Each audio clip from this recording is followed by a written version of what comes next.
கர்த்தருக்கு ஸ்தோத்திரம். Praise the Lord. ரெண்டு வேத பகுதிகளை வாசிப்போம். Let's read two scriptural portions. உன்னத பாட்டு முதலாம் அதிகாரம் 10-11 வசனங்களும், Song of Solomon chapter 1 verse 10 and 11. ஆபரணங்கள் பூண்ட உன் கன்னங்களும் ஆரங்கள் பூண்ட உன் கழுத்தும் அழகா இருக்கிறது. வெள்ளி பொட்டுகளுள்ள பொன் ஆபரணங்களை உனக்கு பண்ணுவோம். Thy cheeks are comely with rows of jewels, thy neck with chains of gold.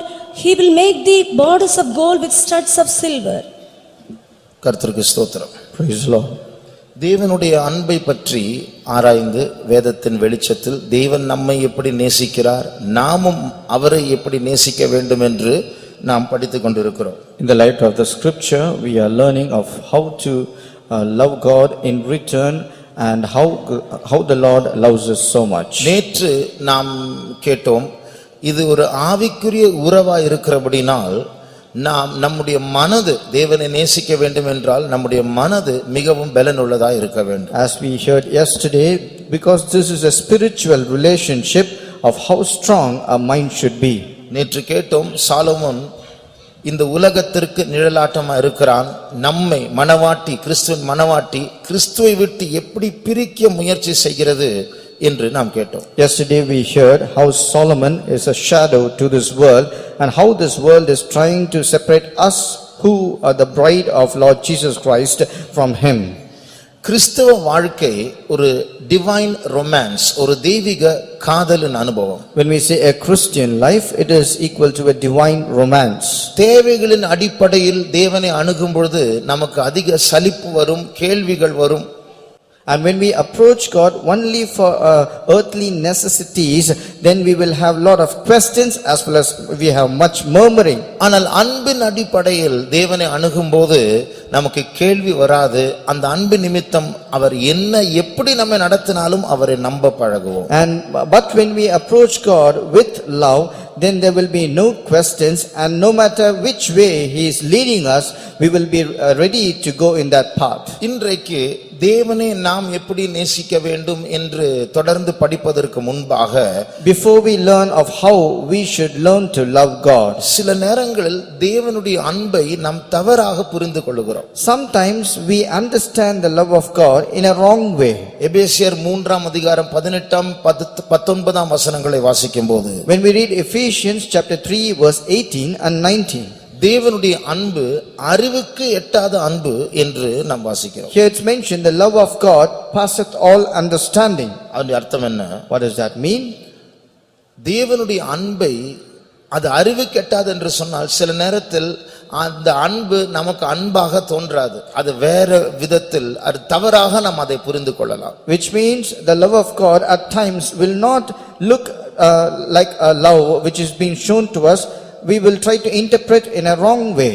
தேவன் நம்மை நேசிப்பார், ஆனால் அது அறிவுக்கெட்டாத அன்பா இருக்கிறபடினால் நாம் அதை தவறாய் புரிந்து கொண்டு தேவன் நம்மை நேசிக்கவில்லை என்று எண்ணலாம். God will love us, but when he exhibits his love, because it is beyond our knowledge, we will think it or consider that in a wrong sense. சுருக்கமாக 3 காரியங்கள் எங்கே தேவனுடைய அன்பை நாம் தவறாய் புரிந்து கொள்ளலாம் என்று நான் சொல்லி அடுத்த காரியத்துக்கு போக விரும்புகிறேன். In short, I like to explain you in 3 ways of which are the places where we understand the love of God in a wrong way. முதலாவது, number 1, எபிரியர் 12 அதிகாரம் 6 வசனத்தை வாசிக்கும்போது, when we read Hebrews chapter 12 and verse 6, அங்கே சிட்சை தேவனுடைய அன்பின் பிரதிபலிப்பு என்று வாசிக்கிறோம். here we see the reflection of the love of God is exhibited in the way of chastening.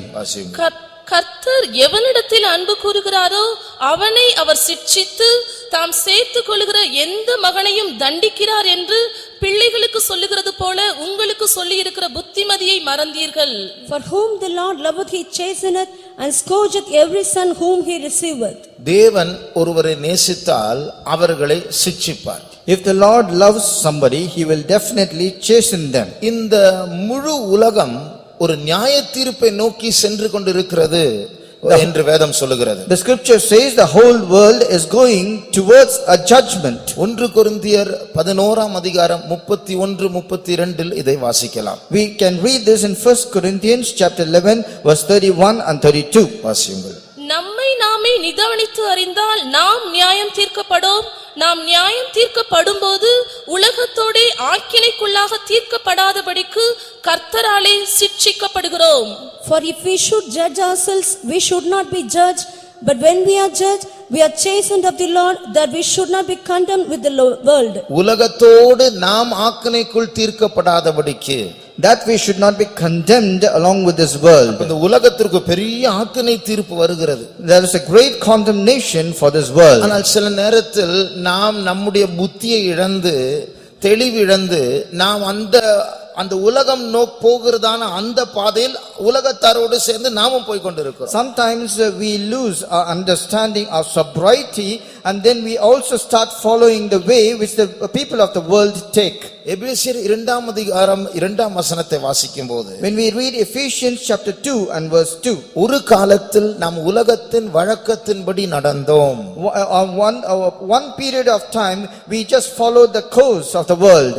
ஆங்கிலத்தில் course of the world, உலகம் போகிற பாதையில் நாம் சென்றோம். In English translation it's mentioned the course of the world, which means the path which the world has taken. அப்போ ஒரு உலகம் போகிற பாதை உலகத்தை ஆக்கினைக்குள் தீர்க்கிற நியாயம் தீர்க்கிற ஒரு பாதை. And the path which the world is taking is a path of condemnation. இன்றைக்கு अनेक கிறிஸ்தவர்கள் அதே உலக பாதையில் தான் போய் கொண்டிருக்கிறார்கள். உலகம் ஒரு போட்டியில் பங்கெடுத்துக் கொண்டிருக்கிறது. வாரி சேர்ப்பதில் போட்டி, பதவி உயர்வதில் போட்டி, வெளிநாட்டில் போவதற்கு போட்டி, ஐஸ்வர்யம் பெருக்குவதற்கு போட்டி. இந்த போட்டியில் எல்லாரும் போய் கொண்டிருக்கிறார்கள். நியாய தீர்ப்பில் முடிய போகிறது. ஆனால் வித்தியாசம் என்ன? வேற மதத்தார் அவருடைய தேவர்களை தேடுகிறார்கள், நாம் இதே காரியத்துக்காக இயேசுவை தேடுகிறோம். அவ்வளவு. Many of the Christians in this present world, they also take this path of condemnation in which the world has taken. The world is in a competition where they want to gather much goods for themselves. They want to become very rich. They want to be settled down. They want to show high in their society. Even Christians have also joined in that competition. Other religions, they follow some other gods to win this competition, and Christians who are participating in this competition are also doing the same thing. ஐஸ்வர்யத்தில் ஒரு மயக்கம் உண்டு என்று Bible சொல்லுகிறது. The Bible says there is a fainting in the riches. ஆகையால் இந்த மயக்கத்திற்குள் தேவனுடைய பிள்ளைகளும் உலகத்தாரோடு சென்று அவர்களும் சபைக்கு வந்து ஆக்கினைக்குள் தீர்க்கப்பட போகிறார்கள். And taking part in this fainting or this deception, the people of God or the children or the Christians, they will also participate, and finally they will also take part in this condemnation. அப்படிப்பட்டவர்கள் புத்தி தெளியும்படியாக ஆண்டவர் அவர்களை சிட்சிப்பார். For such people to come to their senses, the Lord will chasten them.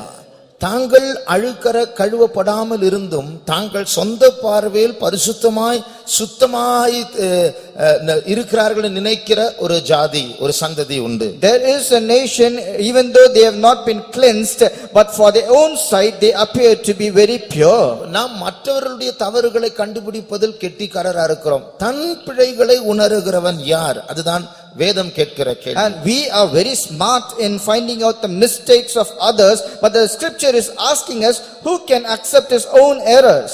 நம்முடைய கண்களில் பெரிய உத்திரத்தை வைத்துக்கொண்டு மற்றவருடைய கண்ணில் இருக்கிற துரும்பை சுட்டி காட்ட கெட்டிக்காரரா இருக்கிறோம். We have a big beam in our eyes, but we are very smart enough to point out that mote in the eyes of others. ஆகையால் தேவன் இப்படி நம்மை சிட்சிக்கும் போது நம்முடைய பிழைகள், நம்முடைய மயக்கங்களை உணர அவர் உதவி செய்கிறார். Therefore, when the Lord is chastening us, he wants us to bring us out from this fainting in order for us to understand our mistakes. எவர்களை தேவன் நேசிக்கிறாரோ அவர்களை தேவன் சிட்சிப்பார். For whom the Lord loveth, he chasteneth them. சிட்சையில் வேதனை உண்டு. When in the chastening there is pain. அப்படி வேதனை இருந்தாலும் தேவன் நேசித்து சிட்சிக்கிறார். Even though there is pain, because the Lord loveth us, he chastens us.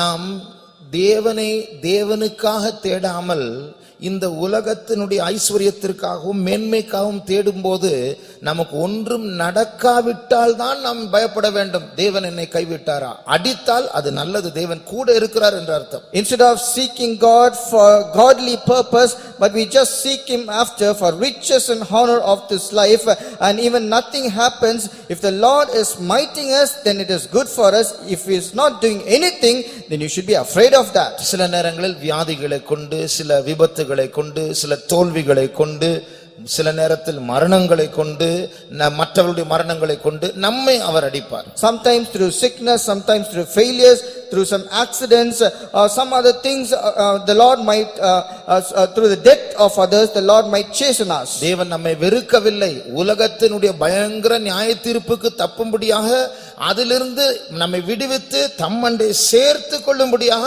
Our சிட்சிக்கிறார். The Lord is not hating us, rather to deliver us from that great condemnation that is coming upon this world. The Lord is chastening us in order to gather us unto himself. சில நேரத்தில் ஊழியக்காரர்கள் நீங்கள் 6 மாதம் ராபோஜனம் எடுக்க வேண்டாம் என்று சிட்சைகளை கொடுப்பார்.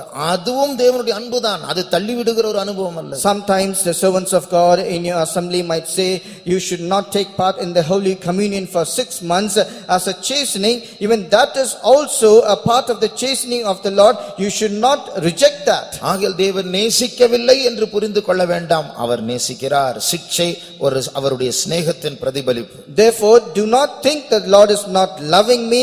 When the Lord chastens you, it is also a reflection of his love. இரண்டாவது, Secondly, செப்பனியாவின் புஸ்தகம் 3ஆம் அதிகாரம் 17ஆம் வசனத்தில் in the book of Zechariah chapter 3 and verse 17, அவருடைய அன்பில் அவர் அமர்ந்திருப்பார் என்று நாம் வாசிக்கிறோம். and it is said he shall Rest in his love. Rest. he shall rest in his love. ஆனால் மலையாளத்தில் அவருடைய அன்பில் மிண்டாதிருக்கும், அவர் மௌனமாய் இருப்பார் என்று சொல்லப்பட்டிருக்கு. But in Malayalam translations mentioned, he shall be silent in his love. சில நேரத்தில் ஆண்டவர் சிட்சை, அதாவது நம்முடைய கீழ்ப்படியாமை நிமித்தம் அவர் மௌனமா இருப்பார். Sometimes because of chastening us, the Lord might be silent. சவுலிடத்தில் ஆண்டவர் பேசினார், அவர் கேட்கவில்லை, ஆகையால் மௌனமா இருந்து விட்டார். To Saul the Lord spoke to him, but he never hearkened to his voice, and therefore the Lord remained silent. சில நேரத்தில் ஆண்டவர் பேசுகிற வார்த்தைகளை நாம் மதிக்காமல் போகும்போது பேசுவதை நிறுத்தி விடுவார், மௌனமாய் விடுவார். Sometimes when we don't give respect to the words of God, he will immediately become silent, he will not speak to us. ஆனால் சில நேரங்களில் அன்பு நிமித்தம் மௌனமா இருப்பார். But sometimes out of love he will remain silent. எதற்காக? Why? ஒரு முறை ஒரு பாஸ்டர் S.B. Ernest என்கிற ஒரு பாஸ்டர் இருந்தார். Once there was a pastor named Pastor S.B. Ernest. அவர் ஒரு முறை இப்படி ஜெபித்தாராம். One day he prayed like this. ஆண்டவரே, நீர் அடிக்கடி என்னோடு பேசுகிறீர், கொஞ்ச நாள் பேசாம இரும் ஆண்டவரே, அப்பதான் என்னுடைய விசுவாசத்தை பலப்படுத்த முடியும். Oh Lord, you speak to me very often and very frequently. Can you please abstain from not speaking to me for some time so that I can strengthen myself in your love? நீர் பேசாமல் பேசிக்கொண்டே இருந்தால் நான் அந்த வார்த்தைகளில் நான் கலிகூர்ந்து இருப்பேன். ஆனால் நீ பேசாமல் இருக்கும்போதுதான் என்னுடைய விசுவாசம் எப்படி என்று எனக்கு சோதிக்க முடியும், பரிசோதிக்க முடியும், அதை பலப்படுத்த பயிற்சி செய்ய முடியும். If you keep speaking to me continuously, I shall rejoice in your words. But if you abstain from speaking for some time, then I shall build up my faith in you. அதனால தேவனில் அன்பு கூறுகிறவர்களுக்கு சகலமும் நன்மைக்காக நடக்கும். And for those who love God, all things will happen for good purpose. ஆகையால் அவர் மௌனமா இருக்கும்போது சில நேரத்தில் நாம் தடுமாறுவோம். Therefore, when he is silent, sometimes we might stumble. ஆனால் அந்த தடுமாற்றத்தில் தான் நாம் வளருவோம். But in that stumbling, we shall grow. அது சில நேரத்தில் தாவீது கூட தன்னை தைரியப்படுத்துகிறான் கர்த்தருக்குள். Even sometimes King David, he strengthened himself in the Lord. என் ஆத்துமாவே, நீ ஏன் கலங்குகிறாய்? My soul, why are you troubled in me? இப்படியெல்லாம் தன்னுடைய ஆத்மாவோடு பேசி தன்னை தைரியப்படுத்துகிறார். Likewise, he speaks to his own soul and he is strengthening himself. ஒருவேளை தேவன் உங்களுடைய வாழ்க்கையில் மௌனமா இருக்கிறார், காரணமில்லாமல் மௌனமா இருக்கிறார் என்றால், Perhaps in my life the Lord is remaining silent without any reason. அந்த மௌனத்தை சாதகமாய் எடுத்து அதை கொண்டு வளரும்படியாக விசுவாசத்தை பலப்படுத்த உங்களை நீங்கள் தேற்றிக்கொள்ள பழகுங்கள். You need to learn to comfort yourself in order to grow in faith, making that situation favorable where the Lord is remaining silent. மூன்றாவது, Thirdly, சில நேரத்தில் ஆண்டவர் நம்முடைய ஜீவிதத்தில் சில காரியங்கள் செய்வதில் தாமதம் பண்ணுவார். sometimes in doing certain things in our life, the Lord might delay. சில நேரத்தில் காரணத்து நிமித்தம் அன்பு நிமித்தம் தான் தாமதம் பண்ணுவார். நமக்கு அந்த காரணத்தை பார்க்கக்கூடிய பார்வை இருக்காது. And sometimes when the Lord is delaying certain things in our life, it is again because of his love, but we do not have that vision to understand why the Lord is delaying. யோவான் 11ஆம் அதிகாரம் 5ஆம் 6ஆம் வசனங்களை வாசியுங்கள். Let's read from John chapter 11 verse 5 and 6. இயேசு மார்த்தாளிடத்திலும் அவனுடைய சகோதரிடத்திலும் லாசருவினிடத்திலும் அன்பாயிருந்தார். அவன் வியாதியாயிருக்கிறதாக அவர் கேள்விப்பட்ட பொழுது தாம் இருந்த இடத்திலே பின்னும் 2 நாள் தங்கினார். Now Jesus loved Martha and her sister and Lazarus. When he had heard therefore that he was sick, he abode 2 days still in the same place where he was. ஆங்கிலத்தில் ஒரு வார்த்தை 6ஆம் வசனத்தில் உண்டு, அது தமிழில் இல்லை. In English, there is a word in verse 6 that is missing in Tamil translation. இயேசு மார்த்தா மரியாள் லாசருவின் மேல் அன்பாய் இருந்தார். Jesus loved Martha, her sister and Lazarus. ஆகையால் அவர் வியாதியாயிருக்கிறார் என்று கேள்விப்பட்ட போது அவர் 2 நாட்கள் அங்கே இருந்தார். It is therefore when he heard that he was sick, he abode 2 days still in the same place where he was. ஆகையால் என்கிற வார்த்தை ஆங்கிலத்தில் உண்டு, தமிழில் இல்லை. In Tamil, the word therefore is mentioned, which is not in Tamil. இந்த 2 வசனங்களை சேர்த்து வாசிக்கும் போது என்ன புரிகிறது? When we mingle these 2 words and we read, what do we understand? யாராவது வியாதிப்பட்டா உடனே ஊழியக்காரர்கள் வர வேண்டும் என்று தான் எதிர்பார்ப்போம். If somebody is falling sick, immediately we will expect the servants of God to come and pray. லேட்டா வந்தா அது ஒரு குறையாக மாறும், ஒரு குற்றமாய் மாறும். And if someone comes late, and that will become an offense. ஆனால் இந்த வசனம் என்ன சொல்லுகிறது? What does this verse say? இந்த லாசரு வியாதியா இருக்கிறார் என்ற செய்தியை இயேசு கேட்டபோது இயேசு அவர்களை நேசித்தபடினால் 2 நாட்கள் தாமதம் பண்ணாங்க. Knowing that the Lazarus is sick right now, when because Jesus loved Lazarus, he just stayed in the same place where he was. அதனுடைய அர்த்தம் என்ன? What does this mean? ஏன் இயேசு 2 நாள் தாமதம் பண்ணினார்? Why did Jesus delay it for 2 days? அதற்கு ஒரு காரணம் உண்டு. There is a reason there. இப்போது இயேசு இந்த சூழ்நிலையில் அவர் எங்கே இருக்கிறார்? At this moment, where is Lord Jesus? முந்தின அதிகாரம் 40ஆம் வசனத்தை வாசியுங்கள். 10ஆம் அதிகாரம் 40ஆம் வசனம். Let's read verse 40 of chapter 10. யோர்தானுக்கு அக்கறையிலே முன்னே யோவான் ஞானஸ்நானம் கொடுத்துக் கொண்டிருந்த இடத்துக்கு திரும்பி போய் அங்கே தங்கினார். And went away again beyond Jordan into the place where John had first baptized, and there he abode. இதுதான் இப்பொழுது இயேசு இருக்கிற இடம். This is the place where Lord Jesus is. ஆனால் மார்த்தாள் மரியாள் லாசரு இருக்கிற இடம் Bethany. But where Martha, Lazarus and Mary they were, it is a place called Bethany. இந்த 2 இடங்களுக்குள்ளதான இடைவெளியானது ஏறக்குறைய 29 kilometre. And the distance between these 2 places is near about 29 kilometers. இன்னும் சொல்லப்போனால் ஏறக்குறைய 1 நாள் பிரயாணம். And to be more precise, we can say it is a 1-day journey. இப்பொழுது நான் ஒரு கணக்கை சொல்ல போகிறேன், நன்றாக கவனியுங்கள். அதாவது புரியாவிட்டாலும் பரவாயில்லை. And now I am going to say a calculation. Please listen carefully. Even if you don't understand, it's nothing wrong. ஒரு மனுஷன் லாசருனுடைய வியாதியை பற்றிய செய்தியை அவர் பெத்தானியாவிலிருந்து யோர்தானுடைய மறுகரையில் இருக்கிற இயேசு தங்குகிற இடத்திற்கு வருகிறார். One man taking the news of Lazarus being sick from Bethany, he is going to the place where Lord Jesus is tarrying, and he is going to inform him. அது ஏறக்குறைய 1 நாள் பிரயாணம். And it's almost 1-day journey. இப்பொழுது அந்த 1 நாள் கணக்கில் வைத்துக் கொள்ளுங்கள். Just keep that 1 day in your remembrance. இது இயேசு கேட்கும்போது when Jesus heard it, 1 நாள் முடிந்து விட்டது. அந்த மனுஷன் புறப்பட்டதிலிருந்து 1 நாள் முடிந்து விட்டது. From the day the man came from Bethany, already 1 day is over. 2 நாள் இயேசு தாமதம் பண்ணுகிறார். And Jesus is also tarrying for another 2 days. அந்த 2 நாள் கழித்து இயேசு 1 நாள் பிரயாணம் செய்து அவர் மரியாளுடைய வீட்டுக்கு போகிறார். And after 2 days, Jesus is going to journey to the house of Mary. எத்தனை நாட்கள் ஆயிற்று? So how many days? 4 நாட்கள். Totally 4 days. இப்போது மரியாள் சொல்கிறார் 4 நாட்கள் ஆயிற்றே. Therefore Martha says it is already 4 days. அதோட அர்த்தம் என்ன? What does this mean? இந்த மனுஷன் லாசரு வியாதியா இருக்கிறார் என்ற செய்தி அவர் சுமந்து கொண்டு வரும் பொழுதே அவர் வீட்டை விட்டு கிளம்பின உடனே லாசரு மரித்து விட்டார். அந்த செய்தி கொண்டு அந்த மனுஷனுக்கு தெரியாது, இயேசுவுக்கு தெரியும். And at the time when this man took the news that Lazarus is sick, at the very moment Lazarus has died, but this man is not knowing that. அந்த நாட்களில் இப்படி ஒரு யூதர்கள் மத்தியில் ஒரு மூட நம்பிக்கை இருந்தது. In those days the Jews had a wrong belief in their mind, a superstition, a superstitious belief. அதாவது ஒரு மனுஷன் மரித்தால் அந்த ஆத்துமா பரலோகத்துக்கு போவதற்கு முன்பாக 3 நாட்கள் அந்த இடத்திலேயே அலையுமாம், சுற்றுமாம். If a man will die, his soul which departs the body before going to heaven, it will be roaming about for just 3 days on this earth. இப்பொழுது இயேசு 2 நாள் தாமதம் பண்ணாமல் மரித்து போன லாசருவை எழுப்ப போனால் இவர்கள் என்ன சொல்லுவார்கள்? இது 3 நாள் சுற்றி இருந்ததான அந்த ஆத்மா மறுபடியும் சரீரத்தில் பிரவேசித்தது, இது இயேசு செய்தது அல்ல என்று சொல்லக்கூடும். And if Jesus goes immediately to raise Lazarus from his death, before that 2 days, then the Jews will say, this is not a miracle done by Jesus, but rather just the soul of Lazarus has come back to his body. 4 நாட்கள் கழித்து ஆண்டவர் லாசரை எழுப்பினதினால் இவர்கள், அதாவது இயேசுவை விமர்சிக்கிற ஆட்கள் ஒன்றும் பேச முடியாது. And because the Lord Jesus brought Lazarus back to life after 4 days, all the critics of Lord Jesus could not speak a word.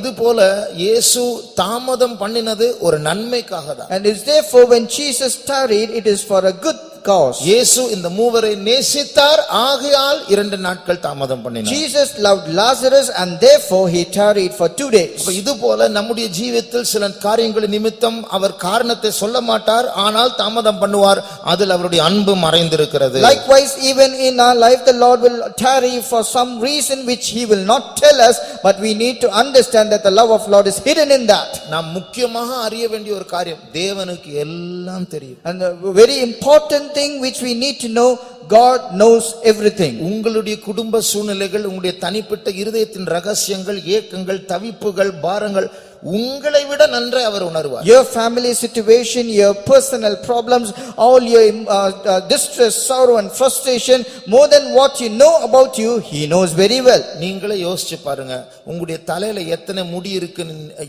எங்கேயாவது உலகத்துல ஃபார்ம்ல கேக்குறாங்களா? Just consider or think this. Does anyone in a form is asking you to fill up saying how many hairs are there upon your head? ஒருவேளை அந்த form fill up பண்றதுக்குள்ள அந்த number மாறலாம், முடி கொட்டிட்டே இருக்கு.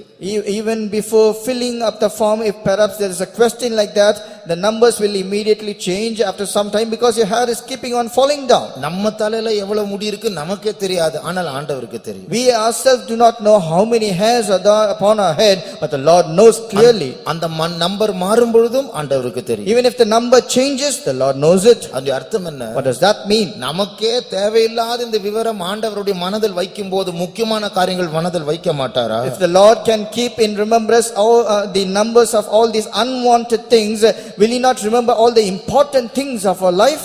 எல்லாம் அறிந்தவர் நம்மை நடத்தி கொண்டிருக்கிறார். The Lord who knows everything is leading அவர் ஒரு us. காரியத்தில் தாமதம் பண்ணினாலும் அதில் ஒரு அன்பின் காரணம் உண்டு. Even if he is delaying something in our life, there is a reason of love. ஆகையால் வேதம் சொல்லு, கர்த்தரில் அன்பு கூறுகிறவர்களுக்கு எல்லாம் நன்மைக்காக மாறும். It is therefore the scripture says, all things worketh for good to them that love God. அவர் சிட்சித்தாலும் அன்புதான், அவர் மௌனமாயிருந்தாலும் அன்புதான், அவர் தாமதம் பண்ணினாலும் அன்புதான். Even if he chastens us, it is out of his love. Even if he is delaying, it is out of his love. Even if he remains silent, it is out of love. ஆமென். இப்பொழுது அடுத்தபடியாக Nextly, தேவனுக்கும் நமக்கும் இருக்கிற அந்த உறவை பற்றிய சில காரியங்களை நாம் படிக்க வேண்டும். we are going to learn about the relationship which we have between us and God. நான் ஏற்கனவே சொன்னேன், நம்முடைய கிறிஸ்தவ வாழ்க்கையை ஏதோ தேவையின் அடிப்படையாக நாம் அவரை அணுகாமல் இது ஒரு ரொமான்ஸ் ஆக, இது ஒரு காதலாக நாம் மாற்றிக்கொள்ள வேண்டும். அப்பொழுதுதான் கிறிஸ்தவ வாழ்க்கை ஒரு பரவசம் உள்ள ஒரு வாழ்க்கையாய் மாறும். As already I have said, we should not approach our God just for our earthly necessity, but it should be a life of divine romance. Only then our life will be a life of ecstasy. ஆகையால் அதற்கான சில காரியங்களை நாம் அறிந்து கொள்ள வேண்டும். It is therefore we need to learn certain things. 3 காரியங்களை உங்களுக்கு முன்பாக வைக்கிறேன். I'm going to present before you 3 things. தேவனும் நாமும் அந்த நித்திய விவாகத்தில் சேர வேண்டும் என்றால், If we us and God should be joined in that eternal betrothal, 3 காரியங்களை நாம் பழக வேண்டும். we need to practice 3 things. 1, Number 1, தேவனுக்கும் நமக்கும் இடையில் குறுக்கிட்டு நம்மை வசீகரிக்கிற இந்த உலக மாயையிலிருந்து நம்முடைய கவனத்தை திருப்ப நாம் பழக வேண்டும். we need to learn to change face the attraction or the interference of the world which is coming between us and God. நேற்று இதை பற்றி சற்று படித்தோம். இதற்கான ஒரு பலமுள்ள ஒரு மனது நமக்கு வேண்டும். Yesterday we learnt about this thing, and as I said, we need a strong mind to resist it. இயேசுவை மாத்திரம் கவனிக்க கவனிக்கிற அந்த ஒரே சிந்தை வேண்டுமென்றால் முதலாவது இந்த உலக ஈர்ப்பிலிருந்து நாம் விடுதலையாக்கப்பட If வேண்டும். we need that single-minded devotion which says Jesus only, our mind should be deviated from the attraction of this world. 119 சங்கீதம் 37 வசனத்தை வாசிப்போம். Let's read Psalms 119 and verse 37. மாயையை பாராதபடி நீர் என் கண்களை விலக்கி உமது வழிகளில் என்னை உயிர்ப்பியும். Turn away mine eyes from beholding vanity and quicken thou me in thy way. என்னுடைய கண்களை மாயையை பாராதபடிக்கு திருப்பி, அதனுடைய அர்த்தம் என்ன? சங்கீதக்காரனுக்கு தன் கண்ணை தானாக திருப்ப பலன் இல்லை, மாயைக்கு அவ்வளவு பலன் உண்டு. Here the psalmist is mentioning, turn away my eyes from beholding vanity, from which we can understand the psalmist doesn't have the strength by himself to turn away from vanity. இந்த உலகத்தில் ஒரு அழகுண்டு. In this world there is a beauty.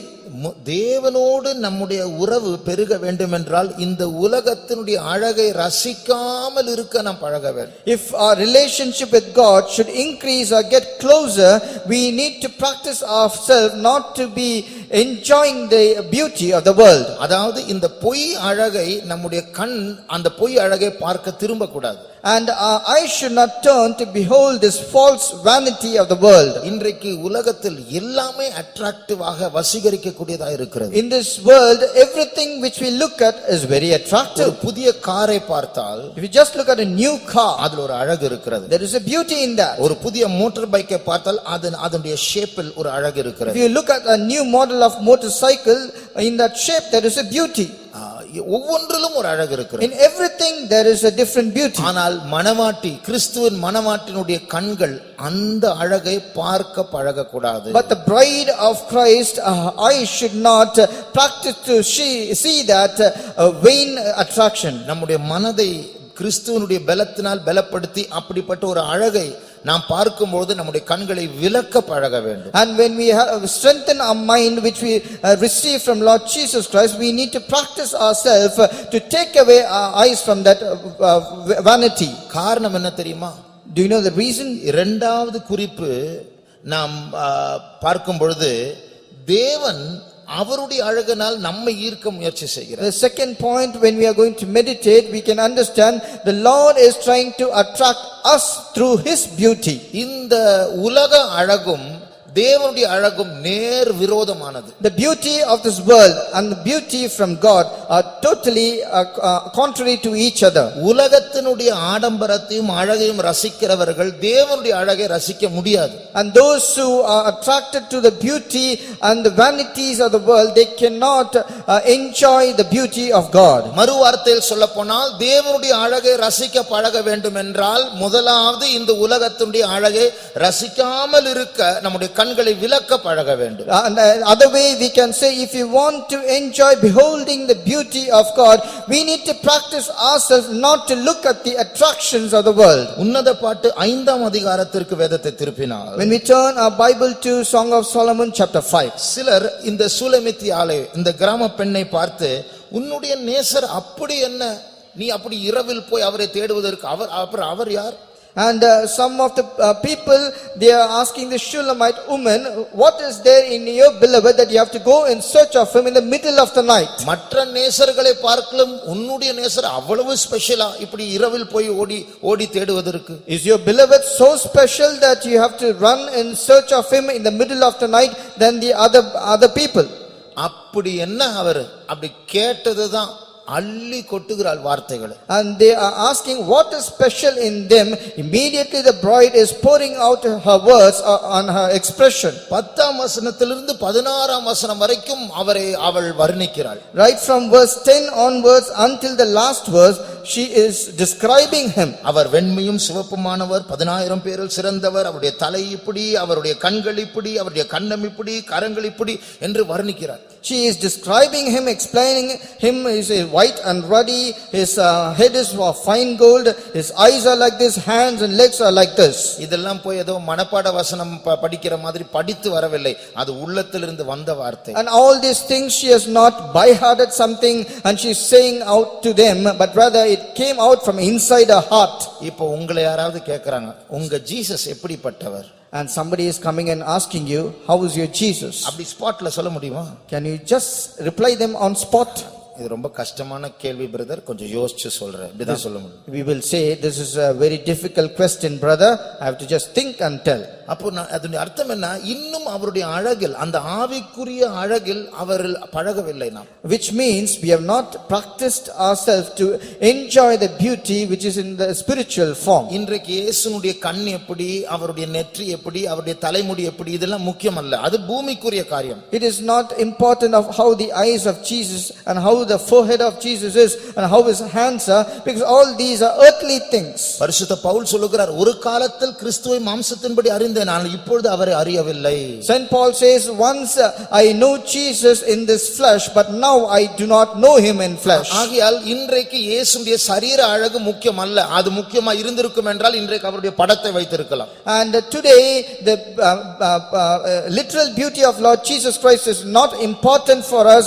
If that is so important, then we would have had his picture behind us. அவருடைய அழகு ஒரு ஆவிக்குரிய அழகு, உள்ளான அழகு, மறைவான அழகு, பரிசுத்தமான அழகு. His beauty is an inner beauty, it is a spiritual beauty, it is a beauty of holiness. ஆகையால் அதை நாம் பழக வேண்டும் என்றால், ரசிக்க வேண்டும் என்றால், பார்க்க வேண்டும் என்றால், முதலாவது இந்த உலக அழகினுடைய பார்வை நிறுத்த வேண்டும். If you want to practice that, if you want to see that, if you want to enjoy that beauty, then we have to stop being attracted by the beauty of this world. ஆகையால் ஆண்டவர் சில காரியங்களை பிரதிஷ்டை செய்ய சொல்லுவார்.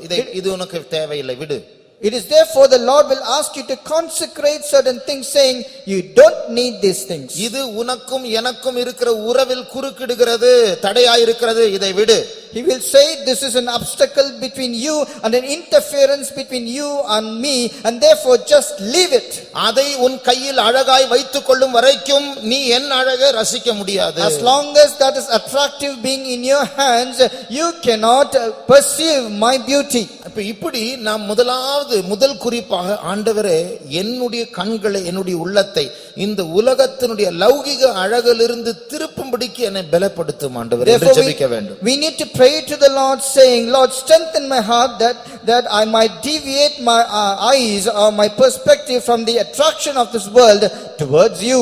இப்படி நம்முடைய கண்களை விலக்கும் போது, when we take away our eyes from this world, இந்த மாயை உண்மையாய் மாயையாய் மாறும்போது, when this vanity will really look as vanity for us, அழகு வீண் மாத்திரமல்ல, பைபிள் சொல்லுகிறது சௌந்தரியம் வஞ்சனை உள்ளது, அது ஏமாற்றம். ஏதோ நம்ம பார்த்துட்டு திருப்தி இல்லை என்று சொன்னால் பரவாயில்லை, அது நம்மை ஏமாற்றும். Bible says beauty is vain and it is a deception, and therefore we need to abstain from that vanity.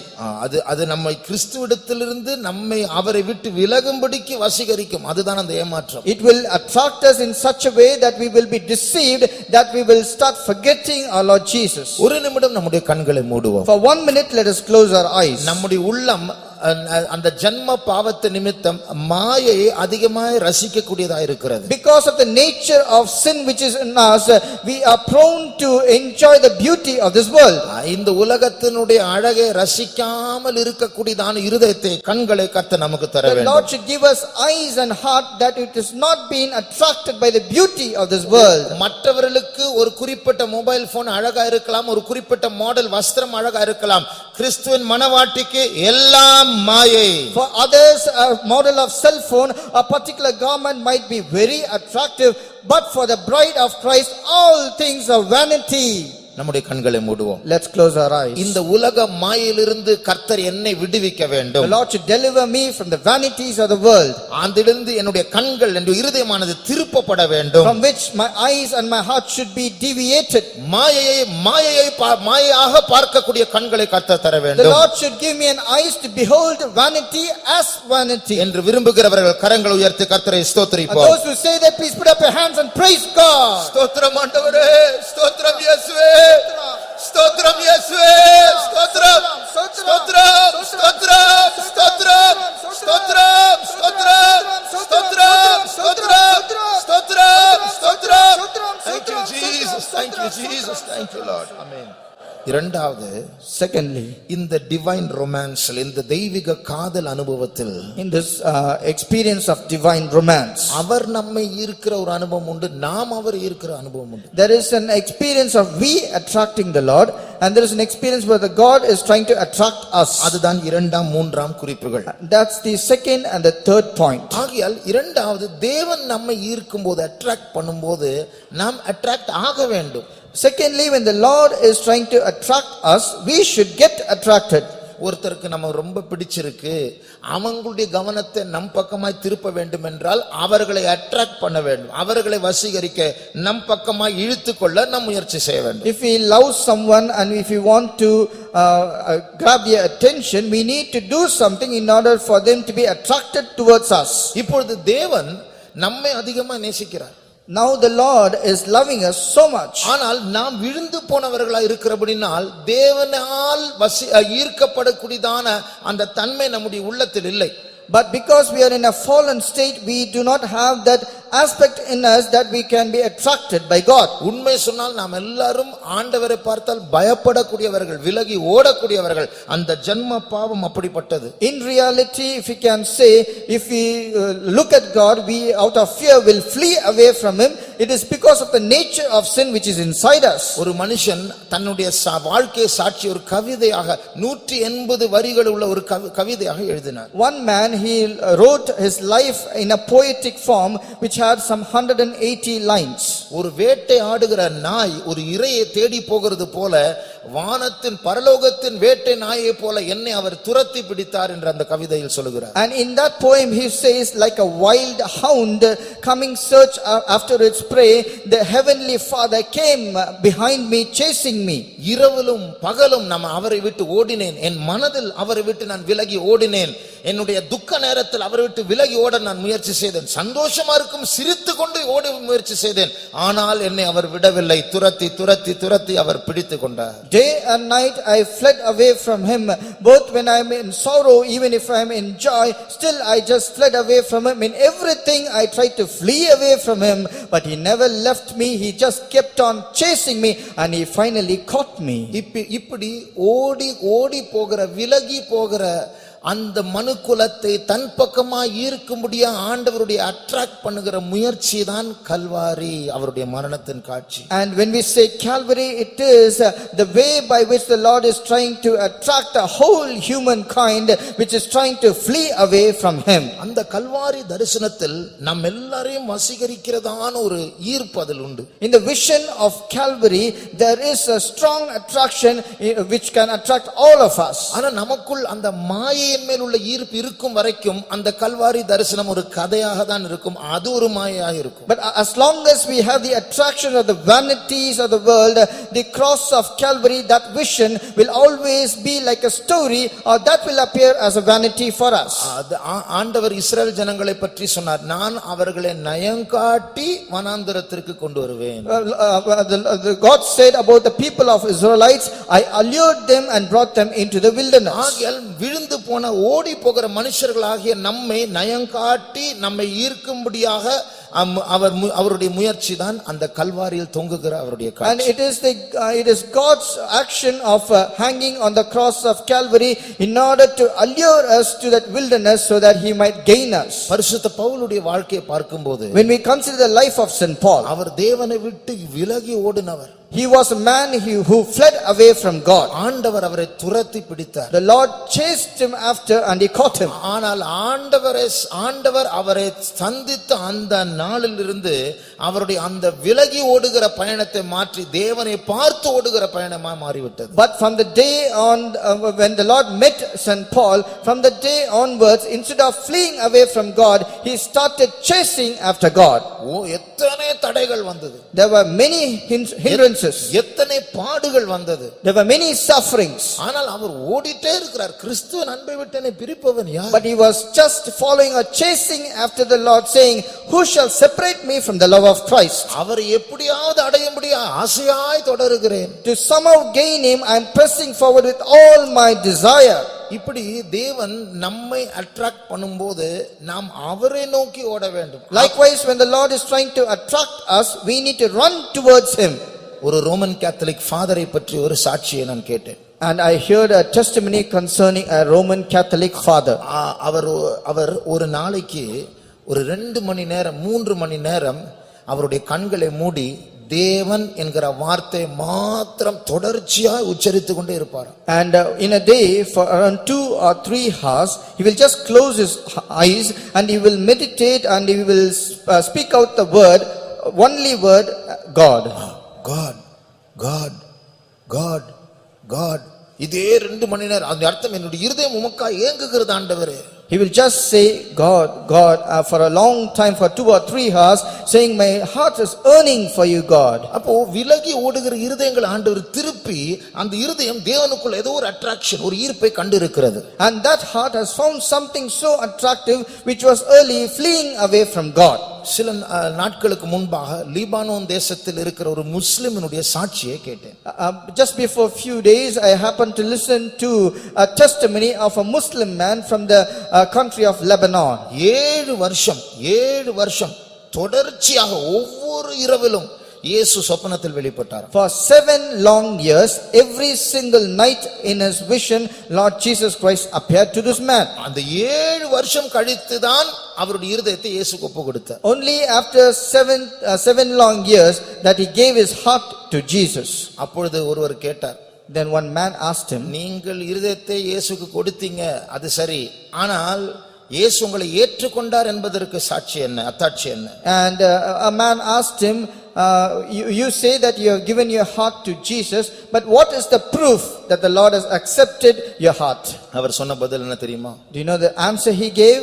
என் சொப்பனங்கள் நின்று விட்டது. My visions have stopped. 7 வருஷம் ஆண்டவர் சேஸ் பண்ணிட்டே இருந்தார். இப்போ இருதயத்தை கொடுத்த உடனே சேஸ் பண்ற நிறுத்திட்டார். இதுக்கப்புறம் சொப்பனம் என்ன? இப்ப நீ எனக்கு பின்னாடி வா. And 7 long years the Lord was chasing after him. Every night he came in his dream, but now the vision and the dream has stopped, which means now you have to come running after me. இப்போ இப்படிப்பட்ட பரிசுத்தவான்கள் தேவனை தேடுவதற்கு தேவனுக்குள் என்னத்தை கண்டார்கள்? And for such saints to run after God, what did they find attractive in God? C.H. Spurgeon என்கிற தேவனுடைய மனுஷன் இப்படி சொன்னார். And the man of God called C.H. Spurgeon, he said like this: 7 நரகங்களை கடந்துதான் என் இயேசுவை அடைய வேண்டும் என்று சொன்னால் நான் அந்த 7 நரகங்களை கடந்து செல்ல ஆயத்தமா இருக்கிறேன். If I have to reach my Lord Jesus Christ, only after crossing 7 hell, I am gladly ready to do that. அப்போ இயேசு இவர்களை இப்படி அவர்களுடைய இருதயத்தை வசீகரித்தார். And in such a manner the Lord has attracted their hearts. அப்போ இது போல தேவனுக்குள்ள ஒரு அட்ராக்ஷன் உண்டு. Likewise there is an attraction in our God. தேவனும் நம்மை ஈர்க்க முயற்சி செய்கிறார். When the Lord is trying to grab our attention, நம்முடைய இருதயம் அவருடைய இந்த உலக அழகை விட்டு அவருடைய அழகை பழக வேண்டும். our heart should practice leaving the attraction of this world and to be attracted towards the beauty of God. ஒரு தேவனுடைய மனுஷன் இப்படி ஒரு புக் எழுதினார், In Pursuit of God, அதாவது தேவனே தேடும் பயணம். And one man of God, he wrote a book like this saying, In Pursuit of God. அதாவது ஏற்கனவே ரட்சிக்கப்பட்டிருக்கிறார். Already he has been saved. ஏற்கனவே தேவனை இரட்சகராய் ஏற்றுக்கொண்டிருக்கிறார். Already he has accepted Lord Jesus as his personal savior. அதற்கு பிறகுதான் தேவனை தேடும் பயணம் ஆரம்பிக்கிறது. And after which his journey in pursuit of God has commenced. ரட்சிக்கப்பட்டவர்கள் ஏற்கனவே தேவனை கண்டுபிடித்தவர்கள் தான். And those who are saved are already people who have found God. ஆனால் அந்த முதல் அனுபவம் போதாது. But that first experience is insufficient. என் இரட்சகராய் கண்ட என் இயேசுவை என் மனவாட்டியாய் நான் கண்டுபிடிக்க வேண்டும். I who have seen my Lord Jesus as a savior, I have to see him as my bridegroom. சங்கீதக்காரன் சொல்லுகிறார், When the psalmist says like this, மானானது நீரோடைகளை வாஞ்சித்து கதறுகிறது போல என்னுடைய உள்ளம் உமக்காய் கதறுகிறது. like the heart panted after the water brook, my soul is thirsty after you, O my Lord. வறண்டதும் விடாய்த்து போனதான பூமியில் வனாந்தரத்தில் என்னுடைய உள்ளமானது தண்ணீரை கேட்கவில்லை. இந்த வனாந்தரத்தில் தண்ணீரை தான் கேட்க வேண்டும். என்னுடைய அந்த வனாந்தரத்தில் என் ஆத்துமா உமக்காய் ஏங்குகிறது. In a dry and a thirsty land, my soul is not longing after water because it should be thirsty, but rather my soul is longing after you, O my God. ஆகையால் இந்த தெய்வீக காதலில் தேவனை தேடுகிற தேவனுக்காய் ஏங்குகிறதான ஒரு உள்ளம் நமக்கு வேண்டும். In this divine romance, we need to possess a heart which should earn for our God. தேவன் நம்மை ஈர்க்க முயற்சி செய்யும் போது ஈர்க்கப்படுகிற ஒரு இருதயம் நமக்கு வேண்டும். When the Lord is trying to attract us, we need to have a heart which gets attracted towards God. நான் ஊழியத்துக்கு வரும்போது when I came to the ministry, என்னுடைய அழைப்பு வசனமாக ஆண்டவர் 27ஆம் சங்கீதம் 4ஆம் வசனத்தை தான் தந்தார். and the Lord gave me Psalms chapter 27 and verse 4 as a calling for the ministry. ஆனால் நாட்கள் செல்ல செல்ல இந்த வசனத்துக்குள் இருக்கிற பல ஆழங்களை கர்த்தர் காட்டிக் கொண்டு இருக்கிறார். But as days passed by, the Lord showed me many depths which are hidden in this verse. நான் ஊழியத்துக்கு வரும்போது அவருடைய ஆலயத்தில் ஆராய்ச்சி செய்வதே நாடுவேன். அந்த ஆராய்ச்சி என்கிற வார்த்தை தமிழில் அழகா இருந்தது, அது என்னை இழுத்தது. And when I came to the ministry, it says, I will inquire in this temple, which in Tamil is beautifully said, I will research in his temple. ஆனால் இப்பொழுது சமீபமாக But recently, ஆண்டவர் அவருடைய மகிமையை காண, கர்த்தருடைய மகிமையை காண, ஆங்கிலத்தில் அவருடைய அழகை காண நான் வாஞ்சிக்கிறேன் என்று அந்த பகுதியை கவனம் செலுத்த ஆண்டவர் ஈடுபட்டு கொண்டிருக்கிறார். the Lord is he is speaking to me with this particular portion where it is mentioned, I want to behold the beauty of the Lord. இந்த வசனத்தில் அந்த வசனத்தை வாசிப்போம். Can we please read that verse? கர்த்தரிடத்தில் ஒன்றை நான் கேட்டேன், அதையே நாடுவேன். நான் கர்த்தருடைய மகிமையை பார்க்கும்படியாகவும் அவருடைய ஆலயத்தில் ஆராய்ச்சி செய்யும்படியாகவும் நான் என் ஜீவனுள்ள நாளெல்லாம் கர்த்தருடைய ஆலயத்தில் தங்கியிருப்பதையே நாடுவேன். One thing have I desired of the Lord, that will I seek after, that I may dwell in the house of the Lord all the days of my life, to behold the beauty of the Lord and to inquire in his temple. என் ஜீவனுள்ள நாளெல்லாம் அவருடைய ஆலயத்தில் தங்க வேண்டும், அதை நாடுவேன். And I will seek after, that I might dwell in the house of the Lord all the days of my life. ஒரு நாள் ஆண்டவர் என்னோடு பேசினார். One day the Lord spoke to me like this. நீ இருக்கிற ஃபெய்த்தோம் இந்த முழு அண்டசராசரத்தில் இருக்கிற எல்லா அழகுகளை பார்க்கலும் அதிக அழகுள்ள ஒன்று இருக்கிற இடம், அதுதான் என்னுடைய முகம். And the faithom where you are abiding is a place which is much most beautiful. No, that has something that is much more beautiful than all the beauties of this There world. is something which is much more beautiful, that which is in the whole of the universe, and that is nothing but my face. ஆனால் நீ அதை miss பண்ணி கொண்டு இருக்கிற. But you are missing that. ஃபெய்த்தோம்ல இருக்கிறோம், ஆனால் தேவனுடைய அழகை ரசிக்கக்கூடிய அந்த திறம் இன்னும் வெளிப்படவில்லை. We are in the faithom, but an efficiency to see the face of God has not come out yet. அப்பொழுது இந்த வசனத்தை ஆராய ஆரம்பித்தேன். Then I started meditating this verse. அந்த கர்த்தருடைய மகிமை, ஆங்கிலத்தில் கர்த்தருடைய அழகு என்கிற அந்த வார்த்தையை ஆராய்ந்து பார்க்கும்போது, And when I started researching the word, with in Tamil says the glory of the Lord, but in English the beauty of the Lord, அதில் ஒரு அழகை கண்டேன். I saw a beauty in that. எபிரேய பாஷைக்கும் நம்முடைய பைபிள் ஆனது 2 பாஷைகளில் மூல பாஷைகள் எழுதப்பட்டிருக்கு. And our Bible is written in 2 original tongues. ஒன்று பழைய ஏற்பாட்டு எபிரேய பாஷையில் எழுதப்பட்டிருக்கு. Old Testament is written in Hebrew tongue. புதிய ஏற்பாடு கிரேக்க பாஷையில் எழுதப்பட்டிருக்கு. And the New Testament in Greek tongue. இந்த 2 பாஷைகளுக்கும் ஒரு வித்தியாசம். ரெண்டுமே ரிச்சான பாஷை, அநேக வியாக்கியானங்கள் அர்த்தங்கள் உள்ள பாஷைகள். Both these language are very rich in having much explanations in the Bible. ஆனால் எபிரேய பாஷைக்கும் கிரேக்க பாஷைக்கும் ஒரு வித்தியாசம் உண்டு. But there is a difference between both the Hebrew and the Greek tongue. எபிரேய பாஷையில் ஒரு வார்த்தை எடுத்துக்கொண்டால் அதில் பல அர்த்தங்கள் உண்டு. In Hebrew language, you take one word, it might give you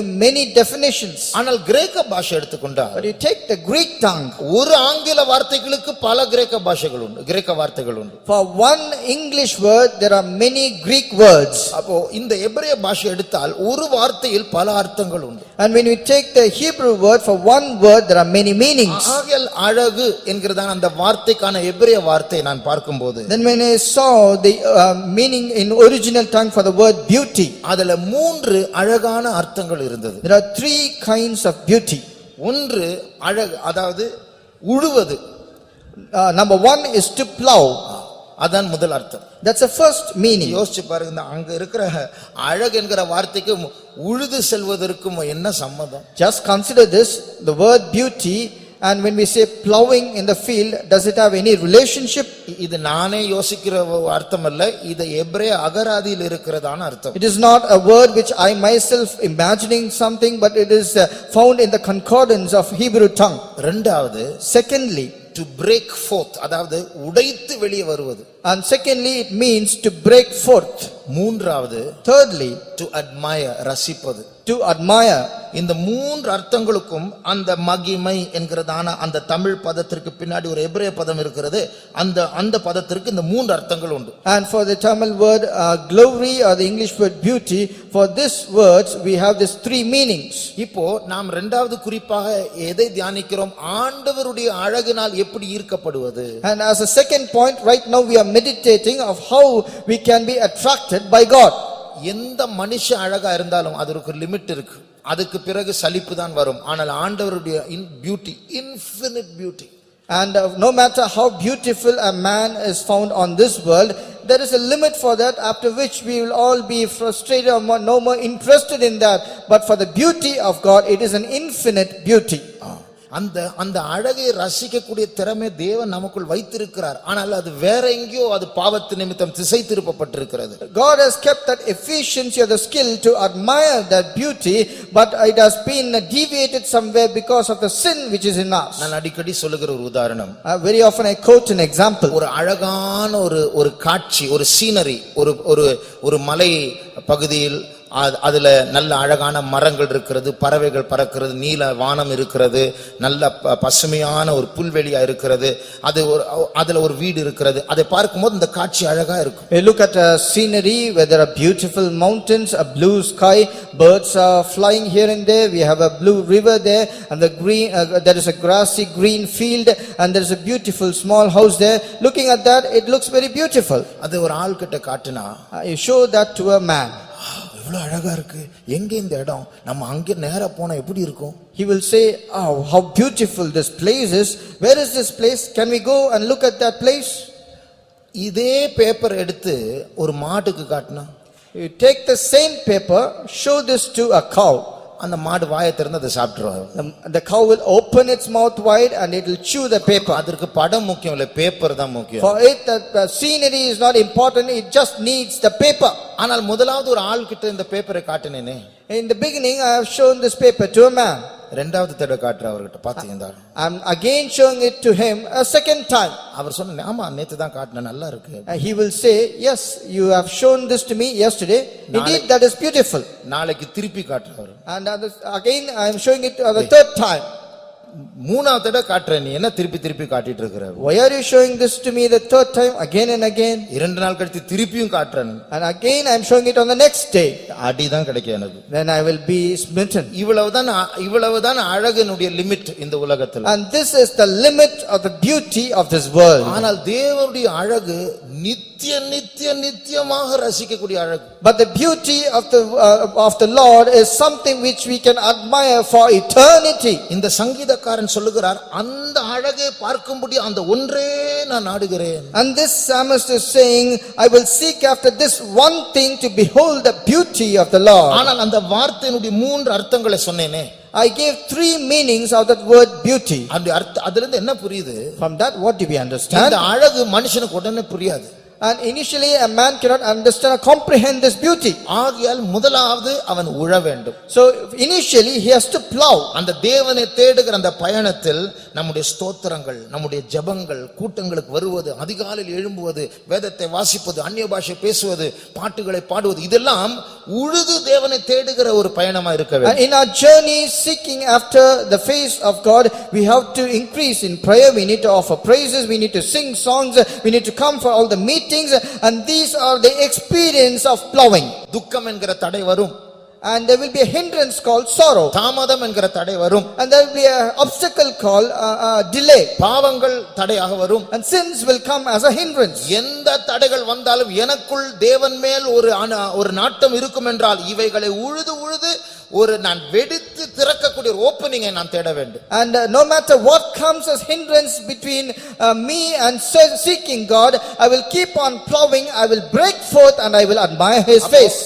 அதுதான் அந்த அர்த்தம், மூன்று அர்த்தம். முதலாவது அவரை பார்க்க முடியாது, ஆனால் தேடி உழுது ஒரு ஓப்பனிங் கிடைக்க வேண்டும். திடீரென்று வெடித்து திறந்து அவருடைய அழகை பார்த்து ரசிக்க வேண்டும். That is the meaning of the three words. Initially you have to keep on plowing, then you have to break forth and find a hole, and through that you need to admire the beauty of God. இந்த சங்கீதக்காரனுடைய நாட்டம் நம்முடைய நாட்டமா இருக்க வேண்டும். And the desire of this psalmist should be our own desire. நம்முடைய முதல் ஜெபம், முட்டி போட்ட கண்ணை மூடின உடனே நம்முடைய முதல் ஜெபம், ஆண்டவரே உம்மை நான் நேசிக்கிறேன், உம்முடைய அழகை நான் பார்க்க வேண்டும். The first prayer initially or immediately when we kneel down to pray, it should be, oh Lord, I want to behold your beauty. அந்த சங்கீதம் முடியும் போது The end of that psalm, அங்க வேற ஒரு வினோதமான வியாக்கியானத்தை பார்க்கிறோம். we see a strange interpretation there. கடைசி வார்த்தை வசனத்தை Let's வாசி. read Psalms 27 and the last verse. கர்த்தருக்கு காத்திரு, அவர் உன் இருதயத்தை ஸ்திரப்படுத்துவார். திடமனதாயிருந்து கர்த்தருக்கே காத்திரு. Wait on the Lord, be of good courage, and he shall strengthen thine heart. Wait, I say, on the Lord. காத்திரு, அந்த வார்த்தை எபிரேய பாஷையில் நான் ஆராய்ந்தேன். And the word wait, I started researching in Hebrew tongue. அதுல பார்த்தா வினோதமான அர்த்தம் அங்க இருக்கு. And in that there was a very strange meaning for that. To bind together by twisting, இரண்டு கம்பிகளை முறுக்கி போடுகிறது போல முறுக்கி போடுவது. And to be bound together by twisting. அதுதான் காத்திருப்பதா. That means waiting. அதுக்கும் காத்திருக்கிறதுக்கு என்ன சம்பந்தம்? What is the relationship between this and waiting? அதனுடைய அர்த்தம் என்ன தெரியுமா? Do you know the meaning for it? என்னுடைய வாழ்க்கையின் பயணத்தில் ஒன்றே என் வாஞ்சை, ஒன்றே நான் நாடுகிறேன் என்று நான் காணாமல் இருக்கிற அவரை பல தடைகள் மத்தியில் உழுது நான் வெடித்து திறந்து அவருடைய அழகை ரசித்து ரசித்து கடைசியா நான் ஜெபிப்பது, கர்த்தருடைய சமூகத்துக்கு செல்வது, அவரும் நானும் கயிறுகளை பின்னி போடுவது போல ஒரு சேர்ந்து இருக்கிற ஒரு அனுபவமாய் மாறுகிறது. In my journey of my life, where with one thing I will desire, that will I seek after, and I will try to keep on plowing. I will break forth, put in a hole, and I start admiring his beauty. And when I come to pray to my Lord, I will bind myself with twisting in a relationship with God, and that is called waiting. ஒரு நாள் சாது சுந்தர் சிங் அவர்களும் அவருடைய interpreter, அவருடைய translation பண்ணுகிறவர், இந்தியாவில் ஒரு இடத்தில் அவர் ஒரு வீட்டில் தங்கினார்கள். And one day Sadhu Sundar Singh and his interpreter, they tarried in a house in India.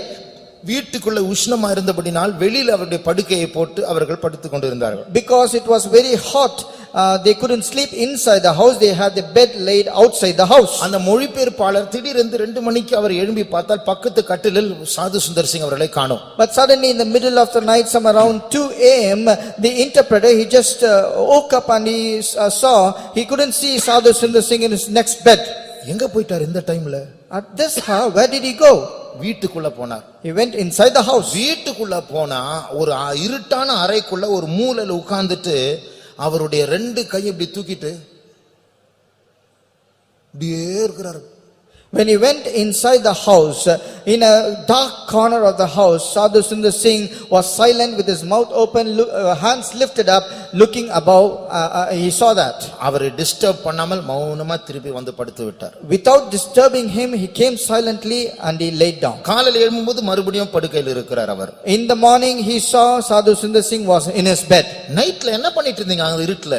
What were you doing in the dark place in the night? நானும் இயேசுவும் கட்டிப்பிடித்துக் கொண்டிருந்தோம். I and my Jesus, we were embracing each other. அவருடைய ஜெப அனுபவம் எவ்வளவு மேன்மையான ஒரு அனுபவமா மாற, அதுதான் 2 கயிறுகளை முறுக்கி போடுவது போல. Just see how excellent was his prayer life, and it was like being bound by twisting with each other. கர்த்தருக்கு காத்திரு, அவர் உன் இருதயத்தை பலப்படுத்துவார். அந்த அர்த்தம் என்று காத்திருப்பது, நம்ம கொஞ்சம் தூங்குறோம், கொஞ்சம் கண்ணை திறக்கிறோம், எழும்பி போறோம், போன் பேசுறோம், இதுதான் நம்முடைய அனுபவம். And it says, wait on the Lord so that he shall strengthen thy heart. But for us, when we want to pray, we sleep a little, we get distracted a little. In between, we also stand up, walk outside and come back. ஆனால் தேவனுடைய அழகினால் நாம் ஈர்க்கப்பட்டு நம்முடைய ஜெப அனுபவம் கர்த்தருடைய சமூகத்தில், நான் என்னை மறந்து, நான் இருக்கிற ரூமை மறந்து, எல்லாரையும் மறந்து அவருடைய நினைவினால் நிரப்பப்பட்டு சமூகத்தில் அவரை கட்டி அணைக்கிறதான, அவரும் நானும் அந்த உறவில் பின்னப்படுகிற அனுபவம் எவ்வளவு மேன்மையான அனுபவம். How excellent is an experience where I come to prayer, I forget me, I forget my surrounding, I forget all the people surrounding me, just me and my God be bound by twisting with each other. How nice such an experience is. இந்த வசனத்தை கொண்டு தேவன் என்னோடு பேசின இந்த வசனத்தை வைத்து தானே நான் உன்னை ஃபெய்த்தோமுக்கு அழைத்தேன், நீ உள்ள வந்து என்ன செய்து கொண்டிருக்கிறாய்? And with this verse the Lord spoke to me and said, is it not with this verse that I have called you to my faith home, but what are you doing? அவருடைய அழகை ரசிக்கக்கூடியவர்களாய் நாம் மாறுவோமா? Let us become people who can admire His beauty. அப்படி இருக்கும்போது நாம் பாடுவது, நாம் துதிப்பது, நாம் ஜெபிப்பது, faith homeக்கு வருவது எல்லாமே அந்த காதல், அந்த ரொமான்ஸினுடைய அனுபவமாய் மாறுகிறது. When it is so, when we sing, when we praise, when we rejoice in His presence, we come to the faith home, all these are experience of admiring His beauty. காலையில் எழும்பி ஆண்டவரே ஸ்தோத்திரம் ஸ்தோத்திரம் என்று துதிக்கும் போது தேவனை தேடுகிற அந்த உழுது ஆண்டவரை தேடுகிற அனுபவமாய் மாறட்டும். When we rise up early in the morning and praise God, saying praise the Lord, it is an experience of plowing in order to see the beauty of our God. நான் என் தேவனால் ஈர்க்கப்பட்டிருக்கிறேன், என் இருதயம் அவருக்காய் பொங்குகிறது, ஏங்குகிறது, தவிக்கிறது என்று அப்படி ஸ்தோத்திரம் பண்ணினா காலையில தூக்கம் வருமா? And when we praise God early in the morning, saying my heart is being attracted by the beauty of the Lord, therefore my heart is bubbling, it is kindled with that love, can you feel sleepy in the morning? நான் சொன்னேனே எல்லா பிரச்சனை இந்த அன்பு பிரச்சனை தான். And everything which I said as a problem is because of the shortage of love. எங்கேயோ ஒரு உலக அன்புல சிக்கி இருக்கிறோம், அதனால தேவ அன்பு குறைந்து இருக்கிறது, அதனால அதிகாலையில் எழும்புவது கஷ்டமா இருக்கிறது. Somewhere we are entangled in the strange love of this world, therefore the love of God has diminished inside us, and therefore we find it difficult to get up early in the morning. ஆண்டவருடைய அழகினால் ஈர்க்கப்படும்படியான நம்முடைய இருதயங்களை ஒப்புக்கொடுப்போமா? Let us surrender our heart so that we may be attracted by the beauty of the Lord. மூன்றாவது, thirdly, நாம் தேவனை தேடுகிறோம், we are seeking God, ஆனால் தேவனை நம் பக்கமாய் திருப்புகிற ஒரு அனுபவம் உண்டு. and there is an experience of making the face of the Lord turn towards us. நாம் அவரை அட்ராக்ட் பண்ண பழக வேண்டும். We need to learn how to attract God. பரிசுத்த பவுலுடைய வாழ்க்கையை எடுக்கும்போது, when we consider the life of Saint Paul, அவர் தேவனை விட்டு ஓடிக்கொண்டே இருந்தார். he kept on fleeing away from God, தேவன் அவரை விடவில்லை. but the Lord never left him. துரத்தி பிடித்தார். He kept on chasing him and caught him. பரிசுத்த பவுல் அவருடைய ஓட்டத்தை நிறுத்தி தேவன் பக்கமாய் திரும்புகிறார். Saint Paul, he stopped his fleeing away and he started running towards God. ஆனால் என்ன ஆச்சு? இப்போ திடீரென்று அவர் சொல்லுகிறார், நான் ஆசையா தொடுகிறேன் அவரை பிடிக்க முடியாது. But now Saint Paul says, it is me who is seeking after chasing after him right now. அதனுடைய அர்த்தம் என்ன? What does that mean? இது ஓடி பிடிக்கிற விளையாட்டு மாதிரி. ஆண்டவர் ஓடி ஓடி பரிசுத்த பவுலை பிடிச்சிட்டார். பிடிச்ச பிறகு பரிசுத்த பவுலை தன் பக்கமா திருப்பி ஆண்டவர் ஓட ஆரம்பிச்சிட்டு அப்ப பரிசுத்த பவுல் சேஸ் பண்ணிட்டு இருக்கார். It is like a running and catching game where initially Paul was running away from God, God was chasing, now the Lord caught him and he turned him towards him. Now the Lord is running and Paul is chasing. அப்போ நம்முடைய வாழ்க்கையும் அப்படிதான். Even our life is like that. ஒரு நாள் ஆண்டவர் நம்ம எல்லாரையும் சந்தித்தார், ரட்சித்தார், நம்மை அவர் பக்கமாய் திருப்பினார். One day the Lord met us, he saved us and he also turned our attention towards him. ஆனா இப்பொழுது நான் அவரை பிடித்துக் கொள்ள எதற்காக நான் பிடிக்கப்பட்டேனோ அதை பிடிக்கும்படியா ஆசையாய் தொடருகிறேன். And now that I might be attracted towards him, for which I have been apprehended, now I am pressing towards that. என்னுடைய பந்தய பொருள் இயேசுதான். My goal, my mark is my Jesus. அவரை அடையும்படியா ஆசையாய் தொடருகிறேன். And to apprehend him I am running with a great desire. ஏன் ஓடுகிறார்? Why is he running? அவர்தான் நம்ம chase பண்ணி பிடிச்சார். இப்போ அவரே ஓடிக்கொண்டிருக்கிறார். It is him who came and chased after, caught me, but now why is he running after God now? அவருக்கு நம்மேல் அதிக ஆசை உண்டு, அதிக அன்பு உண்டு. Because he has a great desire upon us. ஆனால் அவருக்கு பிடிக்காத சில காரியங்கள் நமக்குள் உண்டு. But there is also something which he doesn't like, which is inside us. இதனால் தான் அதே அதிகாரத்தில் பிலிப்பியர் 3ஆம் அதிகாரத்தில் பரிசுத்த பவுல் சொல்லுகிறார், அவருக்கு பிடிக்காத சில காரியங்கள் எனக்குள் உண்டு, ஆனால் அதை குப்பையாக நஷ்டமாய் எடுக்கிறேன். எனக்கு வேண்டாம், அவருக்கு பிடிக்கல, எனக்கு வேண்டாம், அதை வீசி எறிகிறார். It is therefore Saint Paul says in Philippians that there are certain things which is inside me which God doesn't like, and therefore I consider that as a dung and loss. I just want to throw it off. அதே போல நம்முடைய ஜீவியத்தில் அவரை ஈர்க்க வேண்டும் என்றால் அவருக்கு பிடிக்காத சில காரியங்கள் நமக்குள் உண்டு, அதை நாம் அகற்ற வேண்டும். அதுதான் பிரதிஷ்டை. Likewise, even in our life there are certain things in our life which God doesn't like to be found in our life. We need to remove that, and that is called consecration. ஆக இப்படிப்பட்டதான அவருக்கு பிடிக்காத சில காரியங்கள், சில உறவுகள், சில பொருட்கள், இதெல்லாம் நாம் பிரதிஷ்டை செய்யும் போது நம்முடைய அழகு கூடும், அவரை நம் பக்கமாய் திருப்புவோம். Likewise, there are certain things, there are certain relationships, some things which the Lord doesn't like. When we remove that from our life, we will attract God and we will turn his face towards us. அப்போ பைபிளில் ஒரு வசனம் உண்டு. In the Bible there is a verse, அவருடைய மணவாட்டி, கிறிஸ்துவனுடைய மணவாட்டி, the bride of Christ, அவருக்கேற்ற அலங்காரம் உடையவளாய் இருக்கிறாள். and she has an adornment which is after his likeness. அவருக்கேற்ற மணவாட்டியாய் இவள் தன்னை அலங்கரித்துக் கொண்டாள். She has adorned herself according to the desire of her bridegroom. இன்றைக்கு இயேசுவை அறியாத ஜனங்கள் நகைக்கு அதிக முக்கியத்துவம் கொடுத்து ஒரு கல்யாணம் என்று வரும்போது அவ்வளவு நகைகளை சேர்த்து அதை கடைக்கு போய் அதை வாங்கி கடன் கொடுத்து வாங்கி தாங்களே அலங்கரித்துக் கொள்ளுகிறார்கள். Today the people of the world who know not Jesus Christ, they will buy jewelry in so much of quantity, even they might borrow money fall into debt, but they will adorn themselves for a wedding or some other occasion. ஆனால் இயேசுவை மணவாளனாக ஏற்றுக்கொண்டு நான் மணவாட்டியாய் அவருக்கு மாற வேண்டும் என்று சொல்லுகிறவர்களுக்கு இந்த அலங்காரம் அல்ல, இயேசு விரும்புகிற அலங்காரம், தன் புருஷனுக்கு ஏற்ற அலங்காரம் உடையவர்களாய் மாற வேண்டும். But for those people who want to become the bride in order to attract bridegroom Lord Jesus Christ, they will not go for this worldly beauty, but they will adorn themselves in such a beauty which will attract their bridegroom. சாந்தமும் அமைதியிலும் உள்ள ஆவி தேவனுடைய பார்வையில் விலையேறப்பட்டதா இருக்கிறது, அது அவரை attract பண்ணும். And a spirit which is quiet and of meekness, that is a great attraction towards God. கோபம் நிறைய வருதா? Are you getting much anger? ஆண்டவரே எனக்கு அந்த சாந்தமுள்ள ஆவியை தாரும் என்று ஜெபித்தால் அது ஒரு அலங்காரமாய் மாறும். When we pray, oh Lord, give me that spirit of meekness, that will become an adornment. Jesus உங்களை பார்க்க வேண்டும் என்று நீங்கள் அவரை பார்க்க வைக்கும்படியாக இப்படி ஜெபிப்பது ஒரு நல்ல காரியம். And therefore, if you want Jesus to turn his face towards you, it is good to pray like this. ஒரு நாள் ஒரு பாட்டி, அவங்களுக்கு கண்ணு தெரியாது, எப்படி ஒரு 75 வயசு அவங்களுக்கு. One day, an old grandmother, she might be around 75 years and she cannot see properly. ஒரு நாள் அவங்களுக்கு not properly கண்ணே தெரியாது அவங்களுக்கு. She cannot see, she is blind. fully totally blind. Totally blind. அப்போ ஒரு நாள் அவங்க ஜெபிச்சிட்டே இருந்தாங்க. One day she continued praying. அவங்க ஆண்டவர் அவங்கள பார்த்துட்டே இருக்கலாம். And she is looking at God. ஒரு கருப்பு முடி இல்ல, எல்லாம் நரைச்ச முடிதான். And all the hairs are completely gray. என்ன ஆண்டவரே பாக்குறீங்க? What is it, God, you are looking at me? அவங்க ஒரு கிராமத்து அம்மா தான். And she is a village woman. பாஷை ஒரு மாதிரி தான் இருக்கும். And the language is also be something different. ஏன் ஆண்டவரே பாக்குறீங்க? Why are you looking at me, Lord? நான் உன்னை சைட் அடிச்சிட்டு இருக்கேன் அப்படினு. I'm just I'm admiring you. I'm admiring you. அப்போ அது ஒரு கொச்சையான பாஷா இருந்தாலும், though it is a colloquial language, அவள் அந்த தாயினுடைய அந்த இருதயத்தை நாம் பார்க்க வேண்டும். we need to consider the heart of that old mother.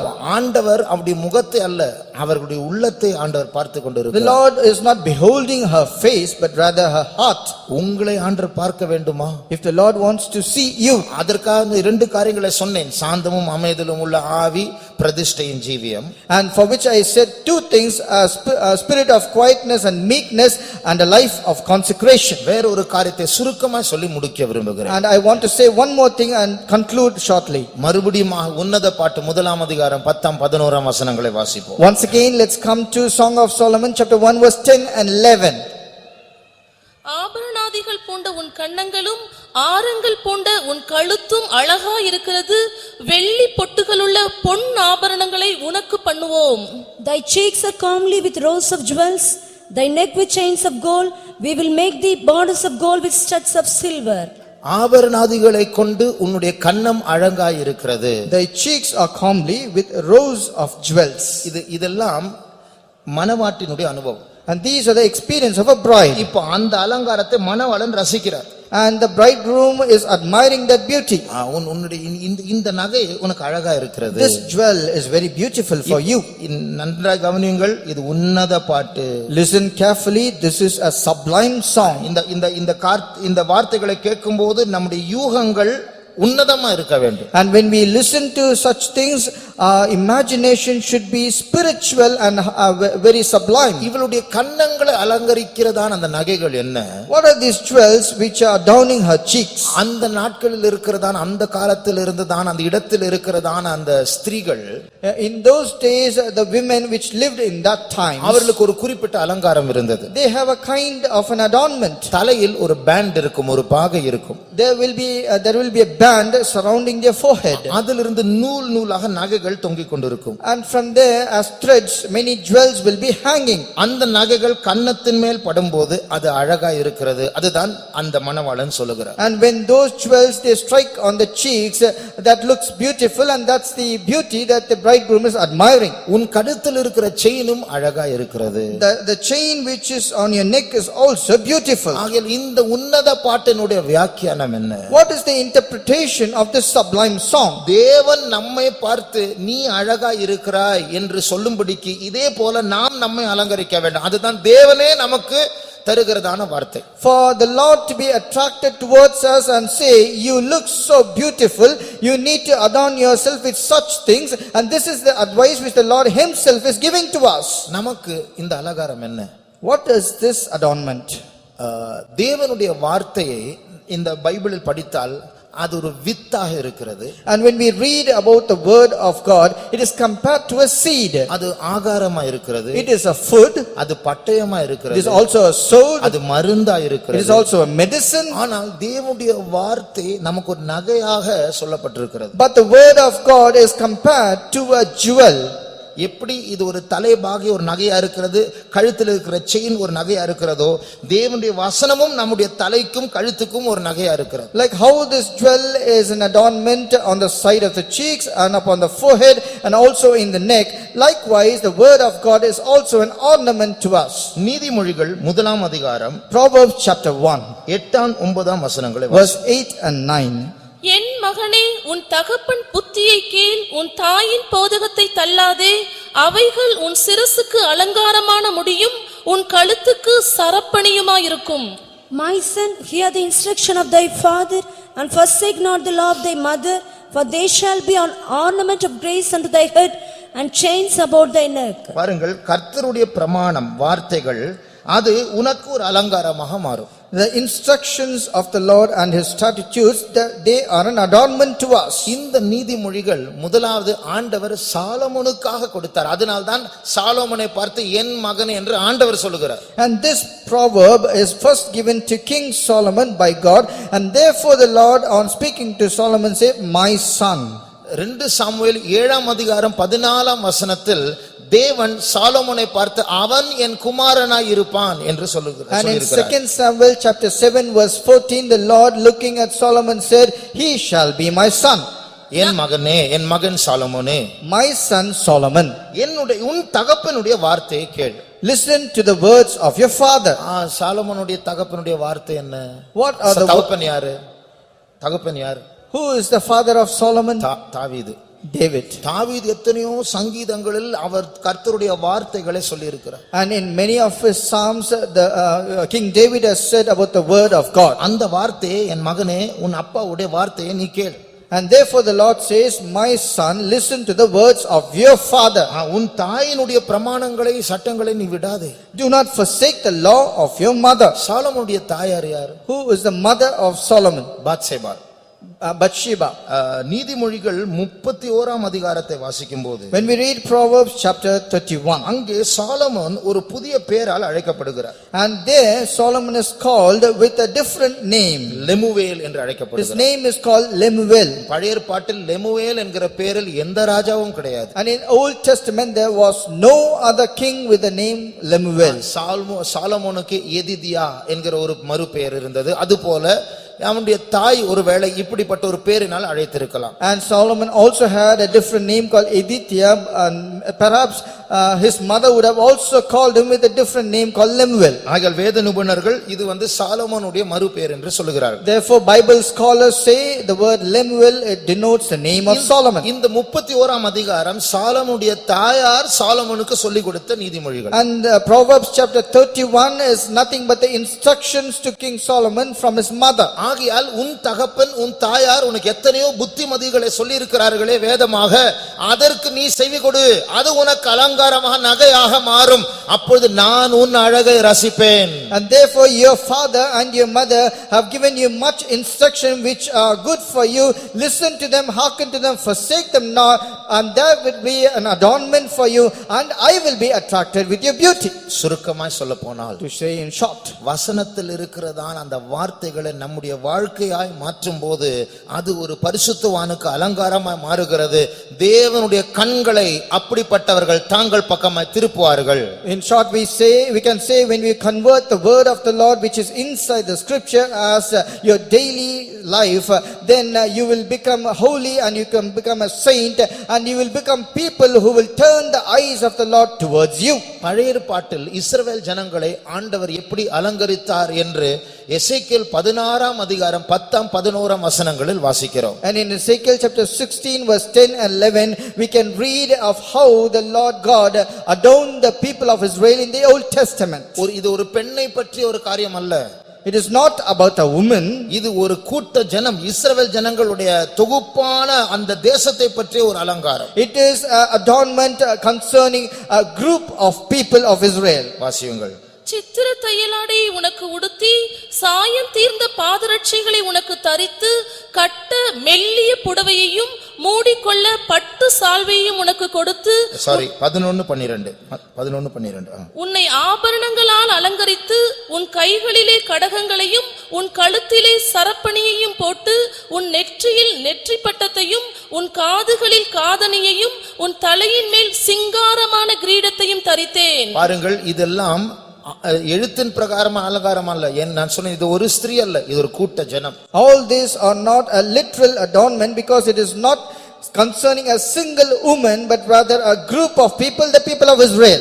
இப்படி எல்லாம் இஸ்ரவேல் ஜனங்களை அலங்கரித்த பிறகு, after adorning the people of Israel likewise, 13ஆம் வசனத்தில் நீ மிகவும் அழகாய் இருந்தாய் என்று ஆண்டவர் சொல்லுகிறார். in verse 13 the Lord looking at them he says you are exceedingly beautiful. அப்ப இது போல நாமும் ஆவிக்குரிய அலங்காரத்தை பழக வேண்டும். ஆண்டவரை நம் பக்கமா ஈர்க்க பழக வேண்டும். Likewise we have to adorn ourselves with the spiritual beauty and learn to attract God towards us. அந்த அழகு என்று சொல்லும்போது தேவன் 14ஆம் வசனத்தை வாசிங்க. அதே எசேக்கியேல் 16:14 16:14 உன் வஸ்திரங்களில் சிலவற்றை எடுத்து பலவர்ண சோடிப்பான மேடைகளை உனக்கு உண்டாக்கி அவைகளின் மேல் வேசித்தனம் பண்ணினாய். இல்ல 16:14 உன் அழகினாலே உன் கீர்த்தி புறஜாதிகளுக்குள்ளே பிரசித்தமாயிற்று. நான் உன்மேல் வைத்த என் மகிமையினாலே, நான் உன்மேல் வைத்த என் மகிமை, என் அழகு என்று ஆங்கிலத்தில் சொல்லப்பட்டிருக்கிறது. and it says the beauty which I have kept upon you. ஆகையால் அந்த 11ஆம் 12ஆம் வசனங்கள் நாம் பார்க்கிற நகைகள், உன் கழுத்தில் இப்படி செய்தேன், கையில் இப்படி வைத்தேன், நெற்றில் இப்படி வைத்தேன், அதெல்லாம் ஆண்டவர் அவருடைய அழகை அவள் மேல் வைக்கிறார். What we read in verse 11 and 12 of the different kinds of adornment which I kept on the hands and the neck and on the forehead, it is a beauty which the Lord keeps upon her. இன்றைக்கு நம் மத்தியிலே எத்தனையோ sisters இன்றைக்கு நகை இல்லாமல் அவர்கள் எளிமையாக சாதாரணமா இருக்கிறார்கள். உலகம் அவர்களை பரியாசம் செய்கிறது, ஆனால் பரலோகம் அவர்களை அழகாய் பார்க்கிறது. Today among us many sisters, they do not beautify themselves with any of the jewels. They are very simple. The world might be mocking at us, but the heavenly kingdom will be attracted and it will be admiring them. ஆனால் துரதிர்ஷ்டவசமாக இஸ்ரவேல் ஜனங்கள் என்ன செய்தார்கள்? But unfortunately what did the people of Israel do? இந்த தேவன் அவர்களுக்கு கொடுத்ததான அந்த ஆவிக்குரிய அலங்காரத்தை கழற்றி விட்டு, removing the spiritual beauty which the Lord gave to them, அவர்கள் வேற தேவர்களை அட்ராக்ட் பண்ணும்படியாக முயற்சி செய்கிறார்கள். they started trying to attract strange gods. எரேமியா 2ஆம் அதிகாரம் 33ஆம் வசனத்தை வாசியுங்கள். Let's read Jeremiah chapter 2 and verse 33. நேசத்தை தேடும்படிக்கு நீ உன் வழிகளை நயப்படுத்துகிறது என்ன? நேசத்தை தேடும்படிக்கு, நான் தான் உன்னை நேசிக்கிறேன், என்னை விட்டுட்டு அயல் நாடு தேவர்களுடைய நேசத்தை தேடும்படிக்கு உன் வழிகளை நயப்படுத்துவது என்ன? Why have you changed your ways? It is me who have done everything to attract towards me, but why are you seeking after strange gods? சிலர் வந்து மற்றவர்களை அட்ராக்ட் பண்ணும்போது அந்த ஹேர் கட்டை ஒரு விதமா வெட்டுவாங்க, ஒரு விதமான Dress பண்ணுவாங்க, நடையெல்லாம் கொஞ்சம் வித்தியாசமா இருக்கும். இது போல இஸ்ரவேல் ஜனங்கள் அந்த அயல் நாடு தேவர்களை ஈர்க்கும்படியா இவர்களுடைய வழிகளை நயப்படுத்துகிறார். Trimming your ways. Like some people, in order to attract somebody's attention, they will change the kind of dressing, they'll change their haircut, the way they walk, everything will change.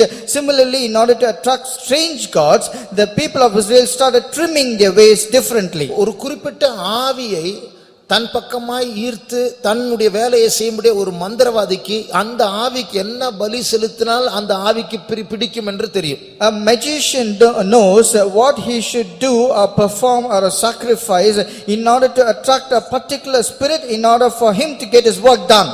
ஆனால் இஸ்ரவேல் ஜனங்கள் அதே போல தாங்கள் யெகோவா தேவனை பிரியப்படுத்துவதை விட்டுவிட்டு இந்த பாகாலும் மற்ற தேவர்களை எப்படி பிரியப்படுத்தலாம் என்று புதிய புதிய அந்த நாட்டுப்புற மார்க்கத்தை பற்றிய புதிய புதிய கண்டுபிடிப்புகளை இவர்கள் கற்றுக்கொண்டு மற்றவர்களுக்கு அதை சொல்லிக் கொடுக்க ஆரம்பித்தார்கள். Instead of doing everything in order to adorn themselves and attract the Jehovah God, these people of Israel started learning different things and some kinds of paganism, and they started attracting strange gods. Not only attracting strange gods, they started teaching this to others. 106ஆம் சங்கீதத்தில் அந்த புதிய கண்டுபிடிப்புகள் 39வது வசனத்தில் வாசிக்கலாம். And you can read it in Psalms 106 verse 39, all their strange inventions.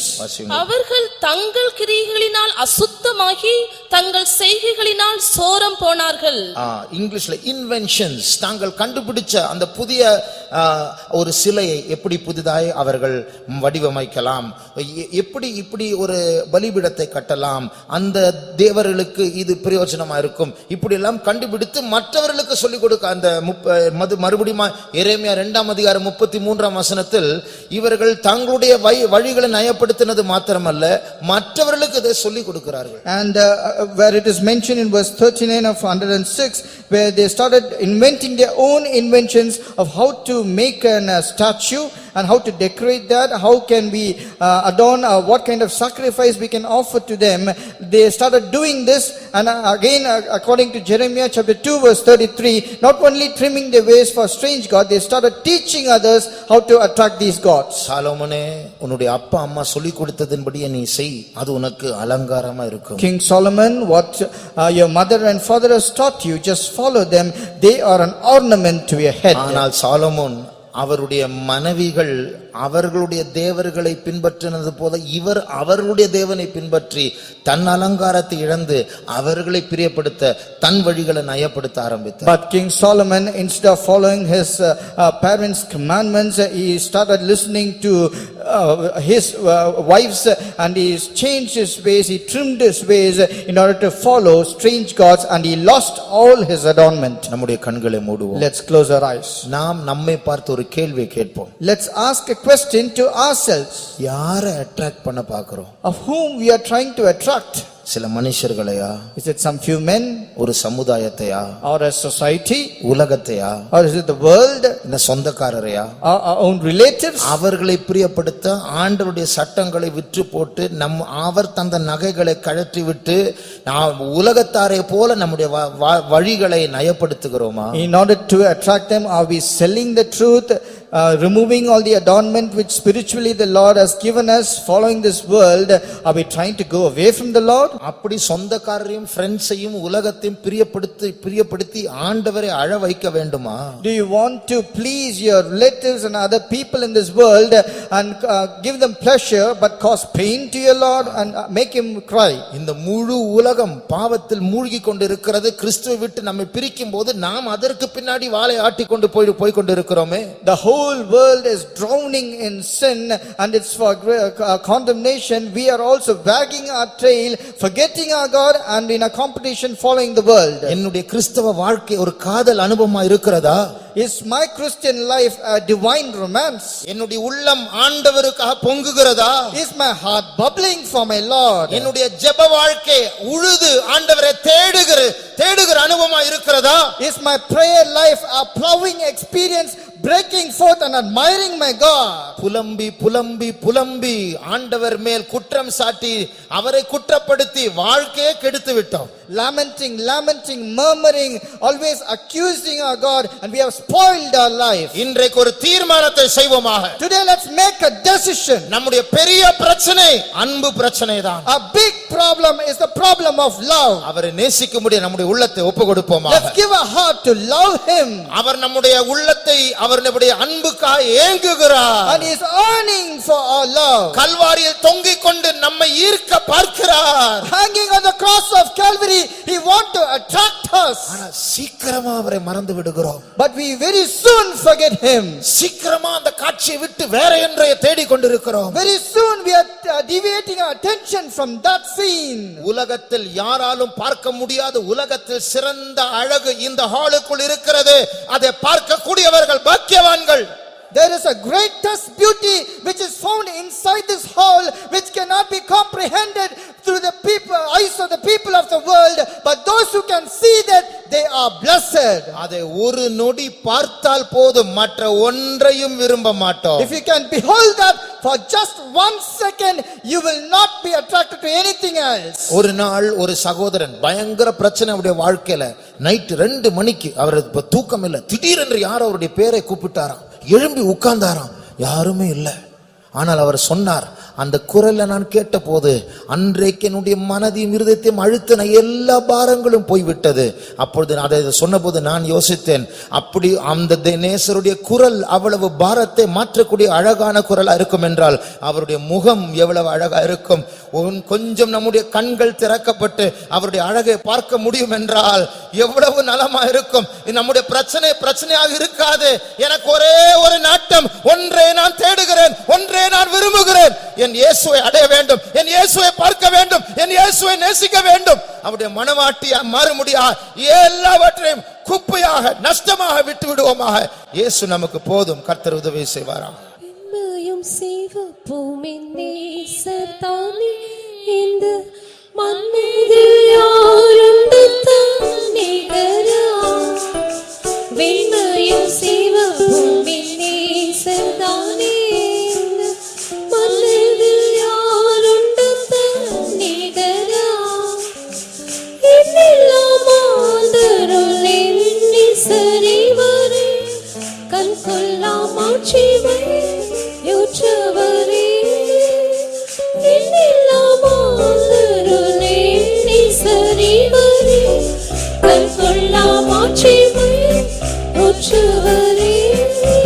இந்த நிசரி சத்தில கூடையவரே சொந்தமானவருக்கே போவேனே.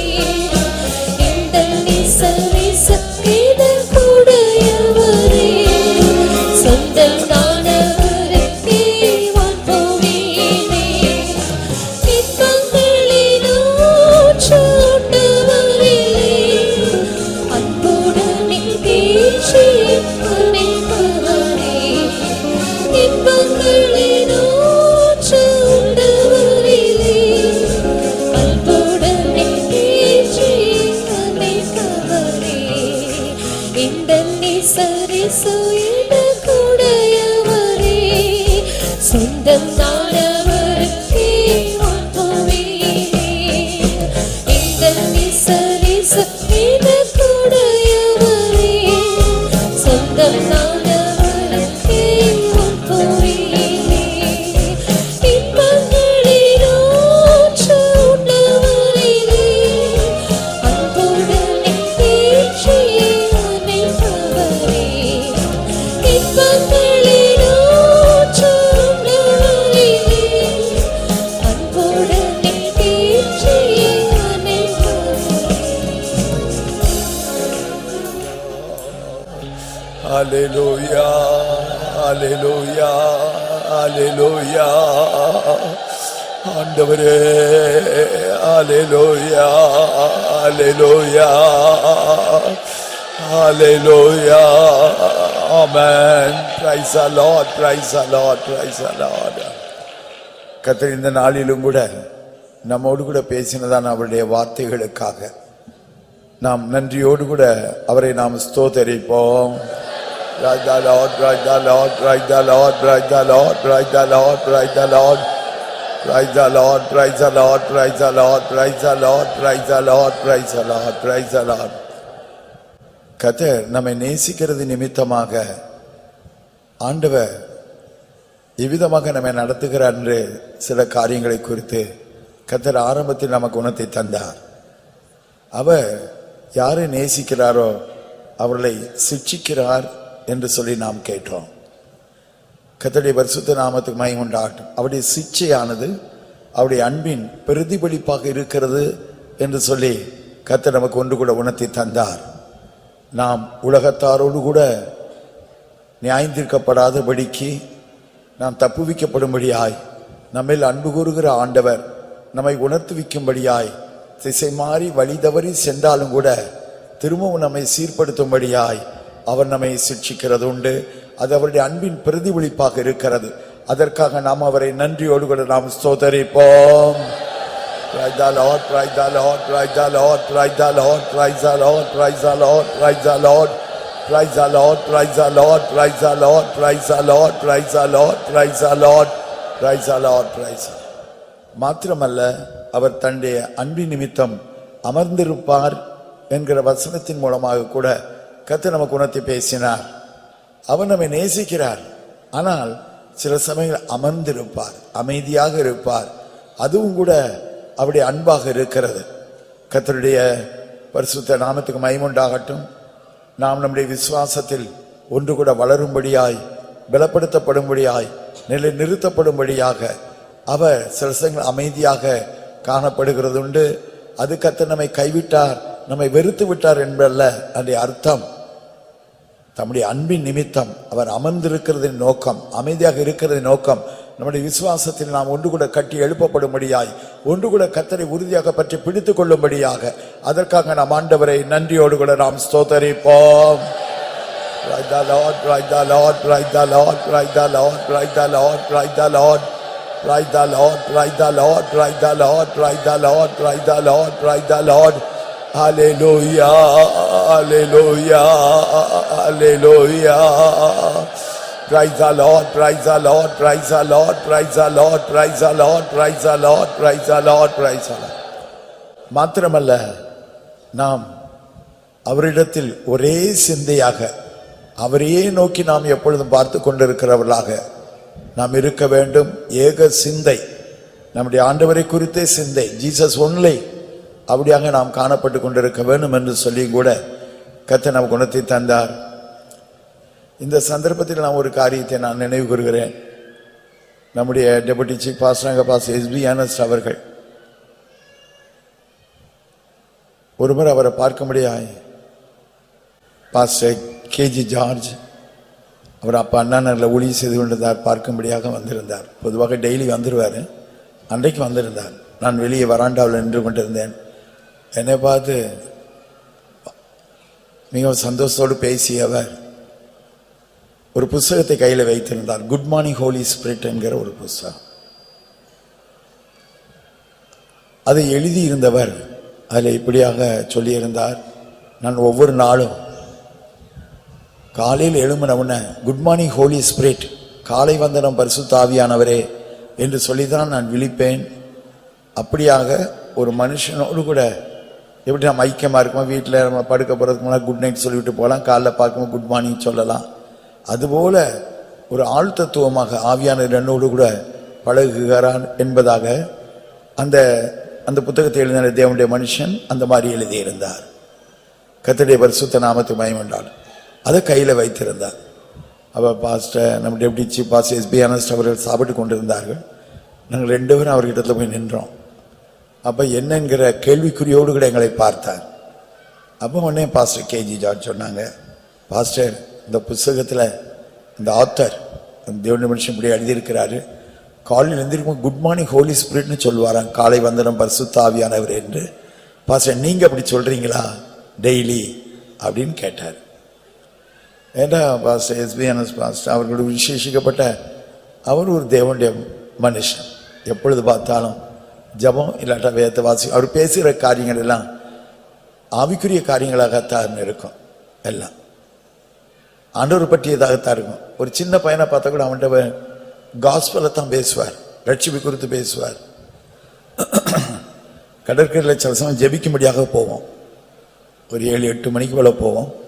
அங்கே ஒரு தனிமையான இடத்துல பெட்ஷீட்டை விரித்து அங்கே ஜெயிப்பிருக்காருன்னா பாஸ்டர் போகிற நாங்கள் வண்டி ஓட்டி கொண்டு வந்த சகோதரன் பிற ஹாரிஸ் இப்படி எல்லாம் உட்காந்துருப்போம். அப்போ ஜெபிக்கும்போது இந்த முறுக்கு விற்கிற பையங்க என்ன செய்வாங்க, வந்து மெரினா பீச்சில் வந்து முறுக்கும்பாங்க. பாஸ்டர் சொல்வார், உடனே நாங்கள் ஜெபிச்சுக்கணும், கண்ணை திறந்தப்பா, சரி தம்பி உன்ட்ட முறுக்கு வாங்குறோம், அந்த முறுக்கு எல்லாவற்றையும் விற்க உனக்கு எவ்வளோ நேரம் ஆகும் அப்படியே பார்ப்பான். இதில் ஏதோ பாதி விற்கலாம், ஒரு மணி நேரத்தில் விற்கலாம், அது மாதிரி இருட்டினா நான் போயிடுவேன் அப்படிமா. சரி முழுவதையும் நாங்கள் வாங்கி கொள்கிறோம், நீ உட்கார்ந்து ஒரு மணி நேரம் எங்களோட உட்கார்ந்துருப்பியா, அந்த முறுக்கை விற்கும்படியே சுற்றி நடக்க வேண்டிய அவசியம் இல்லை, எங்களோட உட்கார்ந்துருப்பியா. உடனே அந்த பையனுக்கு ரொம்ப சந்தோஷமாக போயிடும். உடனே சரின்னு தலையை வச்சிருப்பான், அவன் முறுக்கு வச்சிருப்பான், சுண்டல் வச்சிருப்பான், எல்லாத்தையும் கொடுத்து எப்படியாவது இன்றைக்கி நமக்கு ஒரு நல்ல வியாபாரம் தரணும். சரின்னு சொல்லி பாஸ் நினைச்சுவார். எங்களை ஒவ்வொருத்தரையா அந்த பையன்கிட்ட சாட்சி சொல்லுவார். ஹாரிஸு, நான், பிற்பாடு பாஸ் SBNS அவரும் சாட்சி சொல்லுவார். தன் மிலிட்ரியில் இருந்தது, தான் இப்படி ரட்சிக்கப்பட்டது எல்லாத்தையும் சொல்லுவான். அந்த பையன் அப்படியே கேட்டு, ஏன்னா ஒரு மணி நேரம் உட்காந்து கேட்டு எல்லாத்தையும் அவங்க வாங்கிக்கிடுவாங்க அப்படிங்கிறதுனால கேட்டுக்கொண்டு இருப்பான். பாஸ்டருக்கு எப்படியாவது அது சின்ன வயசு ஏதோ தேவனுடைய வசனத்தை அவங்களுடைய இருதயத்தில் போட்டணும், அது முளைக்க வேண்டிய நேரம் முளைச்சிரும் அப்படிங்கிறதுனால ஆத்துமாக்கு மிகவும் கருத்தோடு கூட இருப்பார் அவர். கடைசி அது எல்லாம் நாங்கள் சாட்சி சொல்லிப்படுத்து பாஸ்டர் அவனுக்காக ஜெபம் பண்ணிட்டு பிற்பாடு அந்த முறுக்கு எல்லாத்தையும் என்ன செய்வாங்க, விலைக்கு வாங்கி சொல்ல போனால் கூட அதிகமாக தான் பாஸ்டர் காசு கொடுப்பார். ஆண்டு போயிடும். கர்த்தருடைய பரிசுத்த நாமத்துக்கு மகிமை உண்டாகட்டும். அப்படி ஒரு எப்பொழுதும் கர்த்தருடைய காரியங்களுக்கு மிகவும் அவருக்கு வயசு 62 வயசு போல இருந்தாலும் இன்னும் அந்த ஒரு வாலிபனை போல் அந்த மாதிரி இருப்பார். ஆத்துமாக்களுக்கு குறித்த தாகம், ஜபம், இரவெல்லாம் தூங்க மாட்டார். காலையில் பொதுவாக 4 மணிக்கு தான் அவர் தூங்குவார், 4-4:30. இரவெல்லாம் ஜெபிச்சே பழகிட்டாங்க அவங்க, இரவு நேரங்கள் முழுவதும் ஜெபிச்சு பழகிட்டாங்க. கர்த்தருடைய எனக்கு அதனால நானும் பாஸ்டர் இதை கேட்ட உடனே பாஸ்டர் ஆமாம் நானும் குட் மார்னிங் ஹோலி ஸ்பிரிட்னு சொல்லுவேன் அப்படின்னு சொல்லுவாங்க. அந்த எக்ஸ்பெக்டேஷனோட நானும் ஜார்ஜனும் பாஸ்டர்கிட்ட இந்த கேள்வியை கேட்டுக்கிட்டு நின்று கொண்டு இருக்கிறோம்.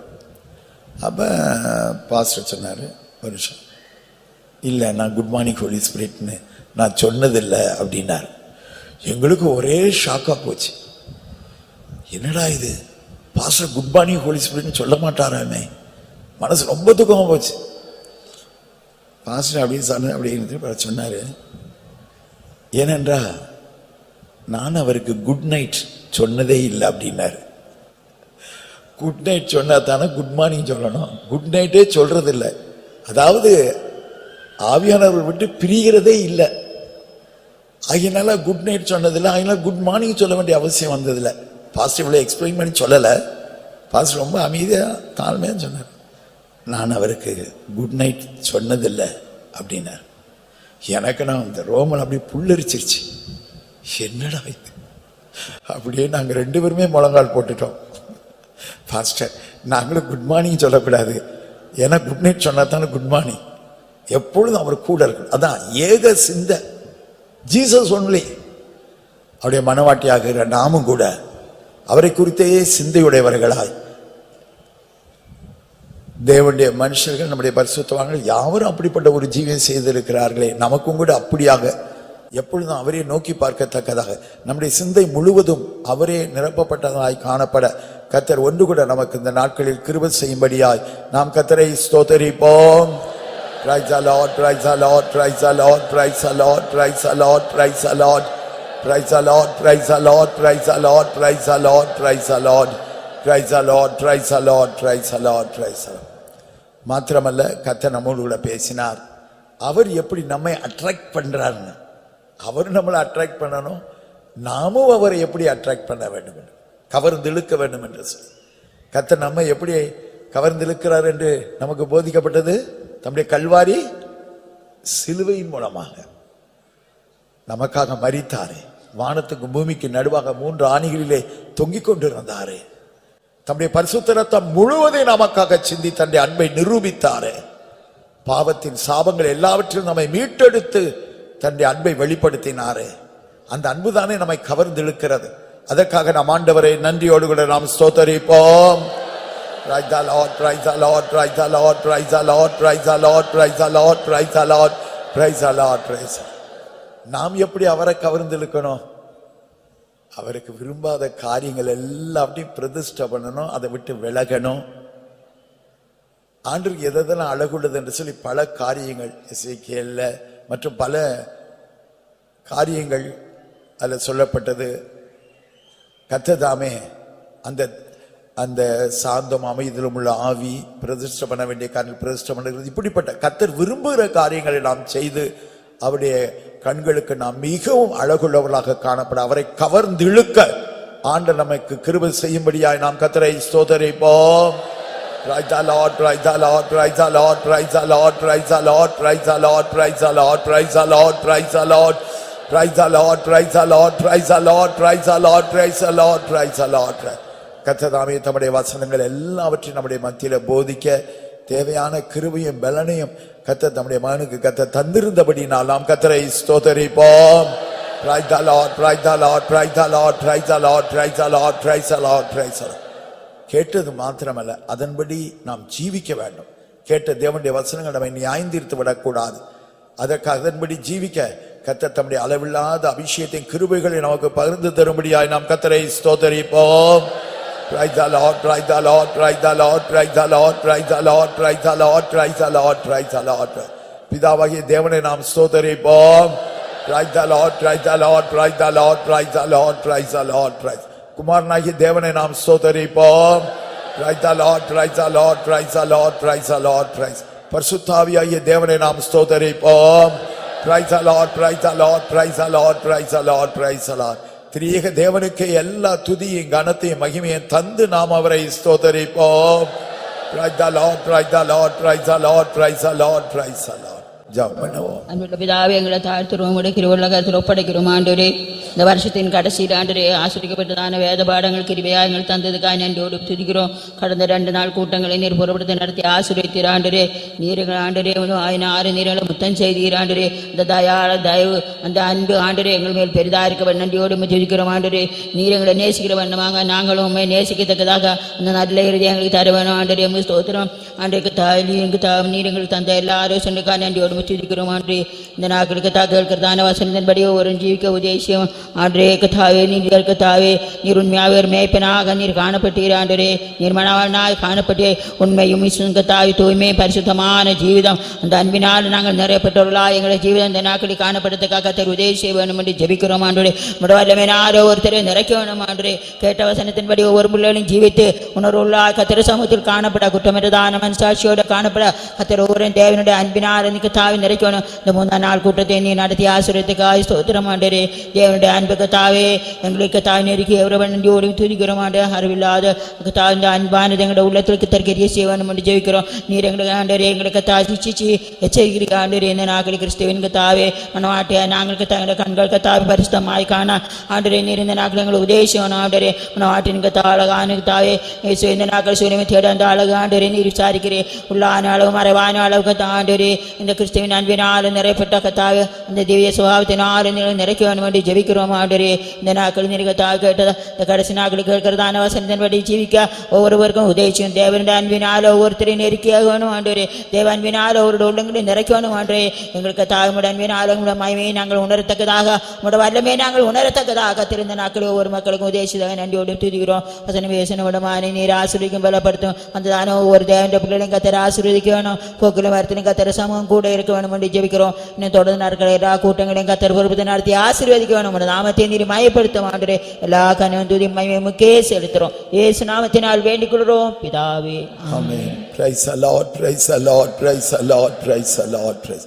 கர்த்தராகிய இயேசு கிறிஸ்துவினுடைய கிருபையும் பிதாவாகிய தேவனுடைய அன்பும் பரிசுத்த ஆவியானவருடைய அந்யோன்ய ஐக்கியமும் காவலும் நம் அனைவரோடும் கூட எல்லா பரிசுத்தவான்களோடு கூட கர்த்தராகிய இயேசு கிறிஸ்துவின் வருகை மட்டும் கூட இருப்பதாக. அல்லேலூயா, அல்லேலூயா, அல்லேலூயா. கர்த்தர் உங்களை ஆசீர்வதிப்பாராக.